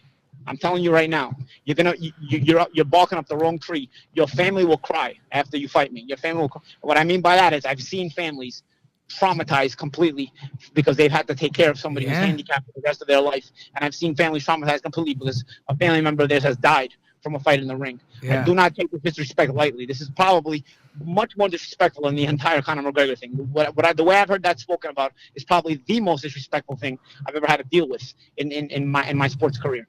What do you talk about the Conor McGregor thing? What happened? What about it? What do you talk about the Conor McGregor thing? Him talking about religion, or you and him when you guys trained together? No, just the beef. I feel like it's much more disrespectful than what Conor McGregor did to me. You know what I'm saying? As far as all the respect I went through with Conor McGregor and his camp and his team, including Lobov being a part of it, I don't think I think it still pales in comparison to when you disrespect my sport and the viciousness that is involved in my sport. And like I said, I've seen deaths. I've seen permanent traumatic injury to fighters. And when you talk about my sport, like it's not like it's some kind of picnic in comparison to your sport. Like it's some kind of picnic. Like now I'm barking up the wrong tree. Like because I'm fighting you in bare knuckle, and we always fight with quote unquote pads. Those pads are exactly what I've seen guys suffer these traumatic injuries with. You know what I'm saying? So, like I said, I've never seen a mixed martial artist, and that's not to say they don't have a tough sport, and that's not to say that they don't come from a tough background and all that stuff. It's nothing to do with that. But I've never ever noticed any mixed martial artist ever wind up in a situation that I've seen boxers wind up in. Never, ever, ever. Not after one night on a certain night on a certain fight. Now, being an MMA fighter, fighting at the highest level, if I'm getting beat up on my feet, I can change where the fight goes, or I can throw more kicks, or I can let you take me down. In a boxing match, if you fucking are losing, how the fuck are you gonna figure it out? You're getting brain damage. Yeah. Not only that, you have an option to quit, like Conor McGregor did with Nate Diaz. You see, quitting is accepted in mixed martial arts, not because you tap, because tapping when you're in a submission is obviously normal. Even I can admit that. Right. But how you wound up in that submission, nobody knows. You can actually put yourself in a position to wind up in a submission. Oh, I see it all the time. You give a guy your back. It's kind of like a way of tapping. Conor McGregor shot in at Nate Diaz, knowing Nate Diaz was supreme on the ground. He wanted out of that fight. When he did that, you knew he was looking for a way out of that fight right away. And we're only in round 2 there. So you talk about the level of lack of character that he has. When I said new balls with Conor McGregor, it wasn't a catchphrase. It was because I knew what he has. He's not a man. He doesn't come from the places he says he comes from. He hasn't had the life he says he's had, because when you've had it so tough, trust me, I've got a lot of years in combat sports. When you've had your life be that tough, and ass whipping is the least of your worries. And ass whipping is not nearly the worst thing in the world when you come from a really bad background. Yeah. And this guy, whenever he's facing an ass whipping, is looking for the first exit out of the fight every single time. And that's so I know he's lived a coddled life. Right. Because only a person that's lived a coddled life is that scared of an ass whipping when it's facing them. Because in the boxing community, like, if you're getting your ass whooped, your corner has to pretty much throw in the towel for you. Otherwise, or you can quit and get very criticized. It's not accepted. Right. And you ain't getting no title shots doing that. I've seen fighters that didn't quit. I've seen fighters that were in traumatic fights. Even competitive fights that were brutal. Adonis Stevenson was winning against Alexander Vostok recently when he got knocked down around 12. You couldn't see that coming. Magomed Abdusalamov a few years ago. That was a competitive fight with Mike Perez. He was taking shots. That was a competitive fight with Mike Perez. Gerald McClellan and Nigel Benn. That was a competitive fight. You couldn't think about stopping those fights even though there was a brutality to them, because they were so competitive that winning and losing was on the line. You wouldn't think that, you've seen many brutal fights that nothing happens at the end of them. So you wouldn't think like, oh, we're going to stop this fight because it's brutal. In that moment, you're just thinking this fight's competitive. You're not thinking about stopping it. Meantime, there's a man dying in there. You know what I'm saying? There's a man slowly dead. He's slowly dying in there. You don't even realize. So again, I don't take lightly the comments that I've heard in the mixed martial arts community. I don't take lightly the comments that I've heard, especially from Artem Lobov, and I don't take any of that lightly. When, like I said, I have seen personally, and I've known personally people who've had their lives altered or ended on fight night when these things happen.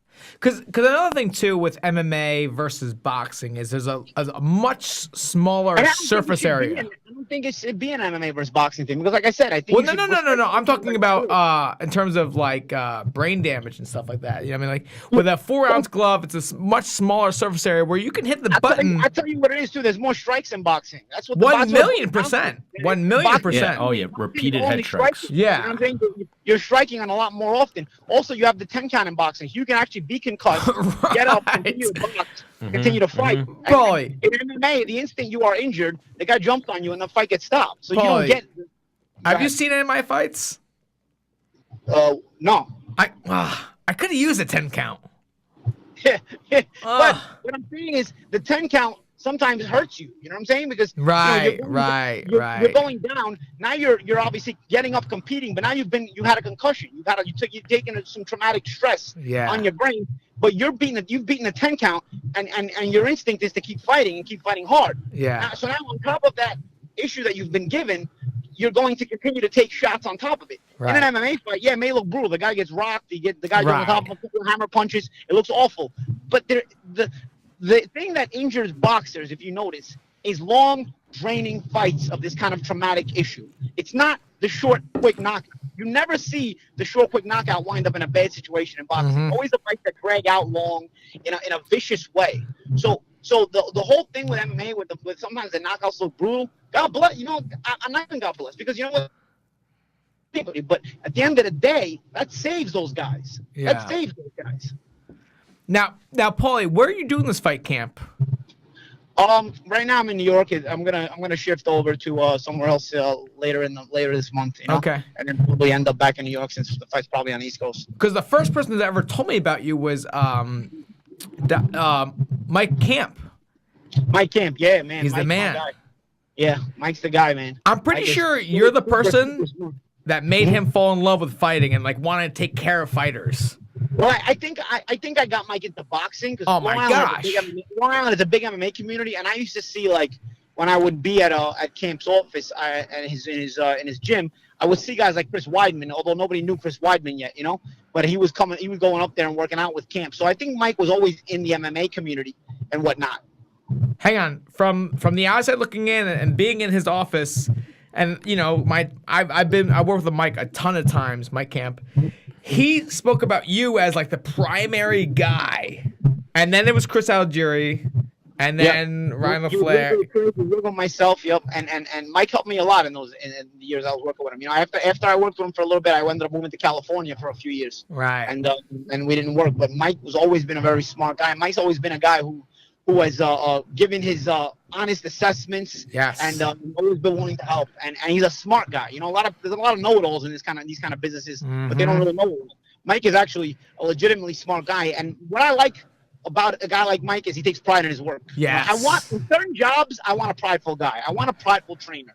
I want a prideful doctor. I want a prideful lawyer. You know what I'm saying? I want guys who believe in their ability to make me better or to improve me, or in a lawyer's case, to defend me. You know Right, and that's a big thing on Long Island. Like, I mean, you're a Long Islander through and through, no? New Yorker. Yeah. Well, I have a house on Long Island, but I'm original Brooklyn. I'm born in Brooklyn. Okay. But yeah, New Yorker for sure.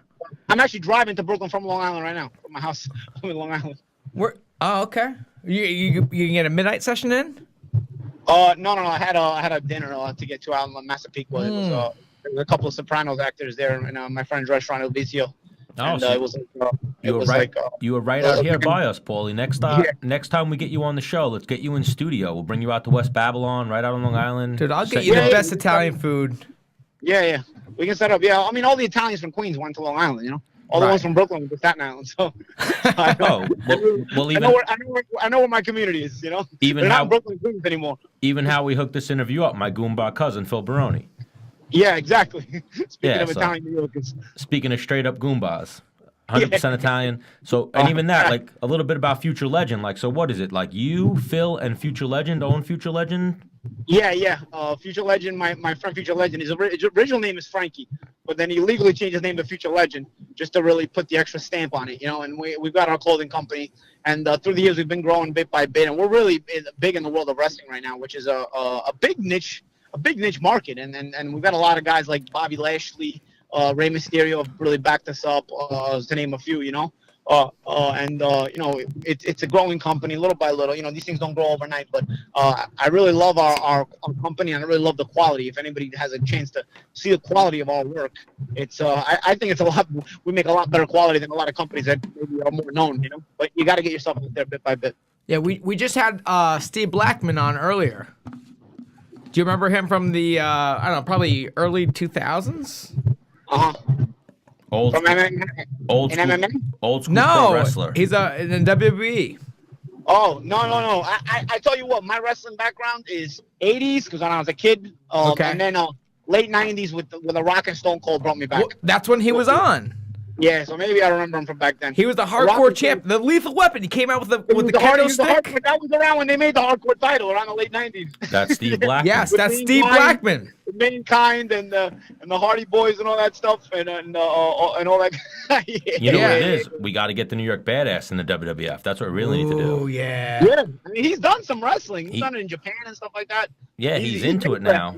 WWF just has to catch on. I feel like a lot of the MMA community is like a cousin of the wrestling community. You know what I'm saying? Like, it's like a lot of characters in MMA that remind me of wrestlers. I mean, you know, Paulie, from dealing with it, being a boxer, dabbling in MMA, even a little bit of pro wrestling. The fans are always mixed, but there's always those ones that cross over. You know? Yeah, of course. And like I said, I mean, I think you can be more of a fan of one than the other. I just don't believe in criticizing the other. You know, I until I went through this whole fiasco with McGregor and this whole issue with all this other stuff, I really never had a bad word to say about MMA. I'm actually friends with a lot of MMA fighters. You know, Anthony Pettis. You're a business partner with an MMA fighter, Phil Baroni. Yeah. George St. Pierre, Phil Baroni. You know what I'm saying? Like, so I got, you know, I've always had a lot of respect for combat sports in general, but then, you know, this whole McGregor beef, like it was almost like eye-opening, like the fact that these guys started to become trolls. It's one thing when fans become trolls. It's another thing when fighters become trolls. I mean, I had guys like Max Holloway trolling me, you know, like Chase Sherman, who just fought in the bare knuckle fight. That's the other right. night. Trolling trolling hard on my social media, like weirdos. You know what I'm saying? Like, I want to be like, dog, you're not a fan. You're a fighter. We're fighters. We're businessmen aside from being fighters. You weirdo. What is your deal, dude? You know what I'm saying? Like, I don't know. Maybe these guys didn't make enough money, or maybe these guys, I don't know. You know what I'm saying? But it definitely opened my eyes to the weirdness of the whole community that I didn't know was there before that. Why, Paulie? You know who Max Holloway is, right? Yeah, he's the champion now at 145, I believe. You know who has a win over Max Holloway? McGregor. Dennis Bermudez.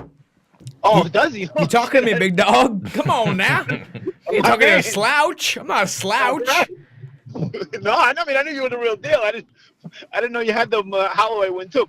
You know what? But you know, troll or not, I give Holloway credit. He's done well in his career. No, he's an animal. He's good. And- I can't like take away. You know what I'm saying? Like, he's a G. He trolled me on social media. He was talking to me like I was some kind of fan or something like that. I was some kind of like, you know, some guy you just deal with on social media. Like I don't know. You know what I'm saying? It was eye opening to me because And like, I'll be honest, I love some Max Holloway, but like we talked about last week, Dennis, if you and Max Holloway went 7 rounds or 7 hours, you were fucking him up that night. Yeah, for sure. You were fucking him up that night. Now everything in the world. You know what I mean? Like I've never ever let it be known or even made it be hinted that I could survive in a cage. You know what I'm saying? And yeah. I've never, you know, a lot of mixed martial arts in the community and whatnot don't give their same respect back. You know, it's a strange thing. You know, like I think we all have our skill set. And you know what? In the street, yeah, okay, you have a certain advantage in the street if you're a mixed martial artist over anybody. But what do you think? I'm boxing in the street? Like, I don't understand. No chance. Like, I don't understand. Like, is there a rule book where like a boxer has to box in the street? I don't know. You know what I'm saying? It's just a weird thing. Not to mention, at a certain age, you really try to avoid street fights. You know what I'm saying? Like, I'm 38 years old. Oh, when you're like 18, 21, after 21, I think you try to avoid street fights. You get to a few and you now, realize. hang on. Don't get me wrong. When you're in nightclubs, they happen. So up until like my late 20s, as I was going out a lot, like, don't get me wrong, I would end up in fights in nightclubs at times. You know what I mean? But if you're once you exit that scene, that theme, that kind of world, like, trouble doesn't come looking for you, so you typically don't go looking for it either because you're old enough to be mature about it. Right. Because the thing is, with Max Holloway trying to holler at you, that was after Conor was talking to Floyd. Yeah, I get it. He was trying to get a money grab. I don't know what it was, honestly. I don't think it was anything between you and him. I just think he was like, you know what? Yeah. Fuck it. Let me try and get a fighter to react to Conor me. made $100 million. Let me make a couple million. Let me see if I can make half that because I'm not getting paid that in the UFC. And if that was what it was, I respect it. You know what I mean? I think that's what it was. I never disrespect the hustle. You know what I'm saying? But I don't know. You know what I mean? Like I said, typically fighters are athletes in general. Like, I've never been trolled by like an NFL player or an NBA player. You know what I'm saying? Like I've been hit up on social media from them, and in a positive way. But I've never actually been like MMA community became the strangest thing, bro. It was like it's one thing when fans troll you because boxing fans even troll you. So that's typical. But when you got the athletes trolling, I'm like, bro, there's a divide here. Like, you're not a fan, bro. You're not supposed to be doing this. Yeah. Well, the difference, unless you're looking for a fight, of course, and like you said, maybe that's what it was. Well, me and McGregor's trolling situation, like we actually had a beef. You know what I mean? We were face to face. We sparred. We were in the gym together. We know each other. There's a legitimate beef there. It's not like I just picked him out of my ass and I never met the guy in my life. You know what I'm saying? Like there's legitimate beef there. It's not like certain other situations where it's like you never met a guy in your life and you're now you're trolling. I'd have to think like you slapped Artem. When you and Conor see each other, it's on, right? I mean, I don't think it's ever not on when me and Conor see each other. Me and Conor saw each other one time since all this happened. And I was on live TV working for Sky Sports in October on the Demetrius Andrade fight in Boston. And Katie Taylor was on the undercard, and another Irish fighter was challenging Tevin Farmer for the world title. So Conor showed up for both of those fights, and he was making his rounds around the ring, and I was in press row, maybe a few rows back, working with Sky Sports. Now typically, the foreign media will stay a few rows behind because they have to give the American television broadcasters priority on American soil. When we're in England, the American broadcasters have to give the English guys priority. You know what I'm saying? So I was about 3 rows back in press row, but he saw me and I saw him. But I'm on live TV. I can't get up. I'm on live TV and he saw me. He looked like he saw a ghost, but he saw me. You know what I'm saying? And he just kept looking the other way and just kept about himself. And I had to stay on live TV. He left after the Katie Taylor fight. I had to work the main event, so I never got off live TV. But that's the only time we've seen each other, and he didn't do anything. And best believe he saw me. He saw me, and he didn't do anything. And like I said, I can't get up in that moment. I'm on live TV. Oh, I heard you shout out Demetrius Andrade there. Big Six Boxing. I know them very well as well. He's a beast. He's a very good fighter. Underrated, and I believe mispromoted in his career. He might be the best middleweight in the world. He's the most unknown talent in the world. Triple G's been ducking him for years. He's just, when you're a diamond in the rough, unfortunately, there's no reason to take a chance on you, because you're that good, and there's not as much of a reward as there should be for beating you. And if you get beat by you, there's not as much of a give from the criticism you'll receive for getting beat by such a good fighter because he's not known enough. So it's unfortunately, it's a shame. But it's because, in my opinion, he's been mispromoted. Yeah. Now, 2 things, Paulie. One, MMA fighters kind of make a scene more than boxers because hang on, because if they make a scene and they, I think that's entertaining. That's where I think I get some of the wrestling comparisons. You know what I'm saying? Right. Honest, I don't really mind that. I think that's all fun. I think when you're gonna watch 2 guys fight, you're going to get ready to watch 2 guys fight. I think the wrestling model is very good because, look, wrestling is staged. So it's already known who's going to win and lose. Where boxing doesn't do that. Yes, but what I'm saying is look at how many viewers they get just off of the blood and beef, even though the result will be staged. People want to see fighters who are going to fight not like each other. It's human nature. Right. You know, you're not Yeah. ready to play ping pong in there. You're not getting ready to play tennis in there. You're about to fight. So the example is wrestling in that despite the result being staged and known, don't get me wrong, these guys are athletes. They have to perform in there, but they're almost like stuntmen. But the result is already known before they enter the ring. And Right. yet the bad blood that is shown, despite the result already being known beforehand, still sells tons. You saw MetLife Stadium with 80,000 people at WrestleMania the other day. Yep. You know what I'm saying? The model is always combat. People want to see bad blood. And the problem is the world has gone soft. Like when somebody like me throws a slap or somebody throws which a I punch. loved. I loved it. I love that. I loved it. That was a Throws bitch punch slap at for a press bitch. conference. But somebody throws a punch at a press conference or whatever. Automatically, the naysayers are like, "Oh, see, there's no need for that in the sport." Yes, there is, bro. You know what I'm saying? Like, yes, there is actually, because people want to see guys. They want to get amped up when these guys fight. You know what I'm saying? Not to say that I did that because I wanted to promote the fight. I was going there to promote the fight. I was going to get in his face and talk, and we were going to get it on. But I just didn't like what he was saying, so I took offense to the things he was saying, and so I smacked him because I couldn't hit him. I could have punched him in the face, but then there would have been no main event on Saturday, and I would have blown the main event for the Buddha. And I give Dave Feldman a lot of respect because he's done right throughout the negotiations and everything so far, you know. So I wouldn't have ruined the guy's main event by punching this guy in the face and sucker punching him, you know. Because that's another thing about mixed martial artists, boxer, whatever. There's no rules in the street, bro. Right there, I thought about punching him in the face. Gosh. I thought about making that slap into a hook. I said, you know what? Smack him. You know what I mean? It's disrespectful, and he'll still be able to fight Saturday. You know now, Paulie, number 2, has it crossed your mind to put? Well, I know you're gonna put the whooping on Lobov, right? But if you fuck him up so bad that because Conor always wants to step in behind him and try to be a big brother Conor's too to smart get for a that. boxing match between you and Conor. Conor's too smart for that. Look, I'll put it to you like this. You know where he gave himself away if you're smart? After the smack, he put out about 20 pictures. Half of them didn't even land cleanly on those punches he was throwing in those 20 pictures, okay? Half of those punches were even partial landed. But he put out as much as he could. If he had a full video kicking my ass, believe me, it would have came out that night. He was so angry that I smacked his little bitch boy that he was trying to embarrass me at all he could. And all he could come up with was about 20 pictures, and half of them were not even punches landed clean in a 36-minute sparring, on top of the 7 seconds he has of highlight footage.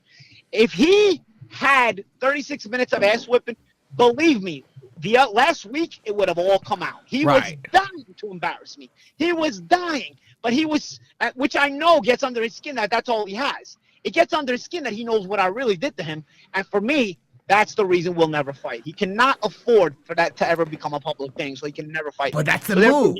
That's the move. Fuck his boy up and then say, "Hey, Conor, bare knuckle fight me or fucking box me. Either or, you'll catch these." But all it's gonna do is put him on the spot. But we've already known when. Well, he's got to answer the call. He's a bitch if he doesn't answer the call. We're from New York.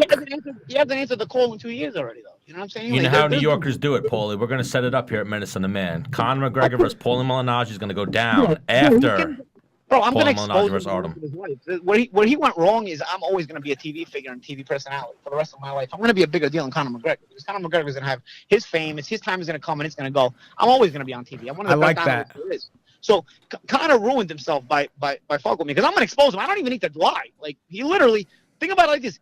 We both haven't won a fight since 2016. You know that, right? The only difference is I retired for 2 years. Okay? We both haven't won a fight since 2016, but I retired for 2 years.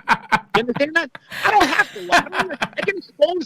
I can expose who he truly is without even making anything up. Like, I can just open people's eyes to facts. You know what I'm saying? Like, he's not that good. He's very marketable, and he's making himself marketable, but he's been given that UFC platform, which is a big platform, and credit to him for taking advantage of it. You know what I'm saying? Like, but at the end of the day, you know, he's not that good. You know, and he's got no character on top of not being that good. You know what I'm saying? So it is what it is.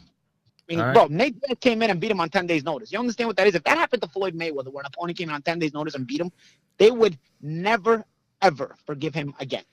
Okay? Oh, for sure. But Nate's a beast at the same time. Doesn't matter. It's 10 days' notice. That's true in the fight world, but yeah. And Conor, instead of suffering through and saying, you know, this guy took the fight on 10 days' notice. Let me try to suffer through it and get to round 4 or 5. He might gas out because he's taking this on 10 days' notice. He quit. He didn't even want to go through that. Yeah. If you know your opponent took the fight on 10 days' notice, even if you're having a hard time in round 2, Suffer it out. Thug it out. Get to round 4 and 5. You know your opponent took the fight on short notice. 10 days ago he was in Cabo San Luca drinking shots. Get to round 4. Get to round Heard 5. that. So, Paulie, you see what we're doing here. His character for what it is. I got to expose his character for what it is. A real man would have done that. You know what I'm saying? A real man would have done that. All right, Paulie, you see what we're doing here at Menace and the Man, right? We just want to shoot the shit, be all positive. We're not trying to ask like the stupid journalist questions. We're just trying to shoot the shit with some of the best fighters in the world. You see what we're saying? Yeah. Go ahead. Go for it. I don't know. So that's what we're saying. We just want to so let's make you a regular on the show. Let's get you on in a week or two, and let's get you on however often you want to come on. Yeah, hit me up, man. Like I said, if we can make the time, I'm down. You know what I'm saying? Like I'm around right now. I'm gonna leave town at the end of the month, but I'm around right now, and then I'll be back. But I'm in Brooklyn. I'm in Long Island. I'm back and forth. I'm training daily right now, but we'll make time. We'll figure it out. Paulie, next time we have you on, I don't want it to be about anything fighting. I want to know how Paulie grew up. We want some street fight stories. We want to know who you're fucking. We want to know what's going on in Paulie Malignaggi's life. Whoa! Yeah, I want to get personal. Not fuck this bare knuckle fighting shit. Fuck those Irish motherfuckers. I want to know about Paulie in New York. All right. We'll set it up. Thank you again for joining us, Paulie. We appreciate it. You got it, guys. Have a good night. We'll Peace, talk to you soon. Could we have timed that any better? We timed it pretty good. So before we get out of here, NYFE, June 1st. Make sure everybody checks it out. We'll get Paulie Malignaggi to the fights on June 1st. Joe Romeo, J. Romeo Realtor on Instagram. The law offices of Michael Postiglione. Our boy Frank from Anthony Giarimita. What is it? Home Interiors by Anthony Giarimita. Or is it Anthony Giarimita Home Interiors? Same thing. Same thing for me. But Anthony Giarimita's Home Interiors. And Terp House, movementbjj.com. Everybody check us out on MenaceTube. Shit's going to be popping here. Fucking G Fuel running through my fucking veins, my dude. You got me, Dennis. That's where I was going to close. And last but not least, we got to thank our guys, G Fuel. Eventually, we're going to be in our new studio in G Fuel offices. We're going to bring our boy Joe with us. And we're going to do big things here at Menace and the Man. Yeah, but I feel like I said it way cooler than you, Stan. You did. As per usual. You did. All right, Menace and the Man, episode 25. Yep. Well, see you later. We lost it.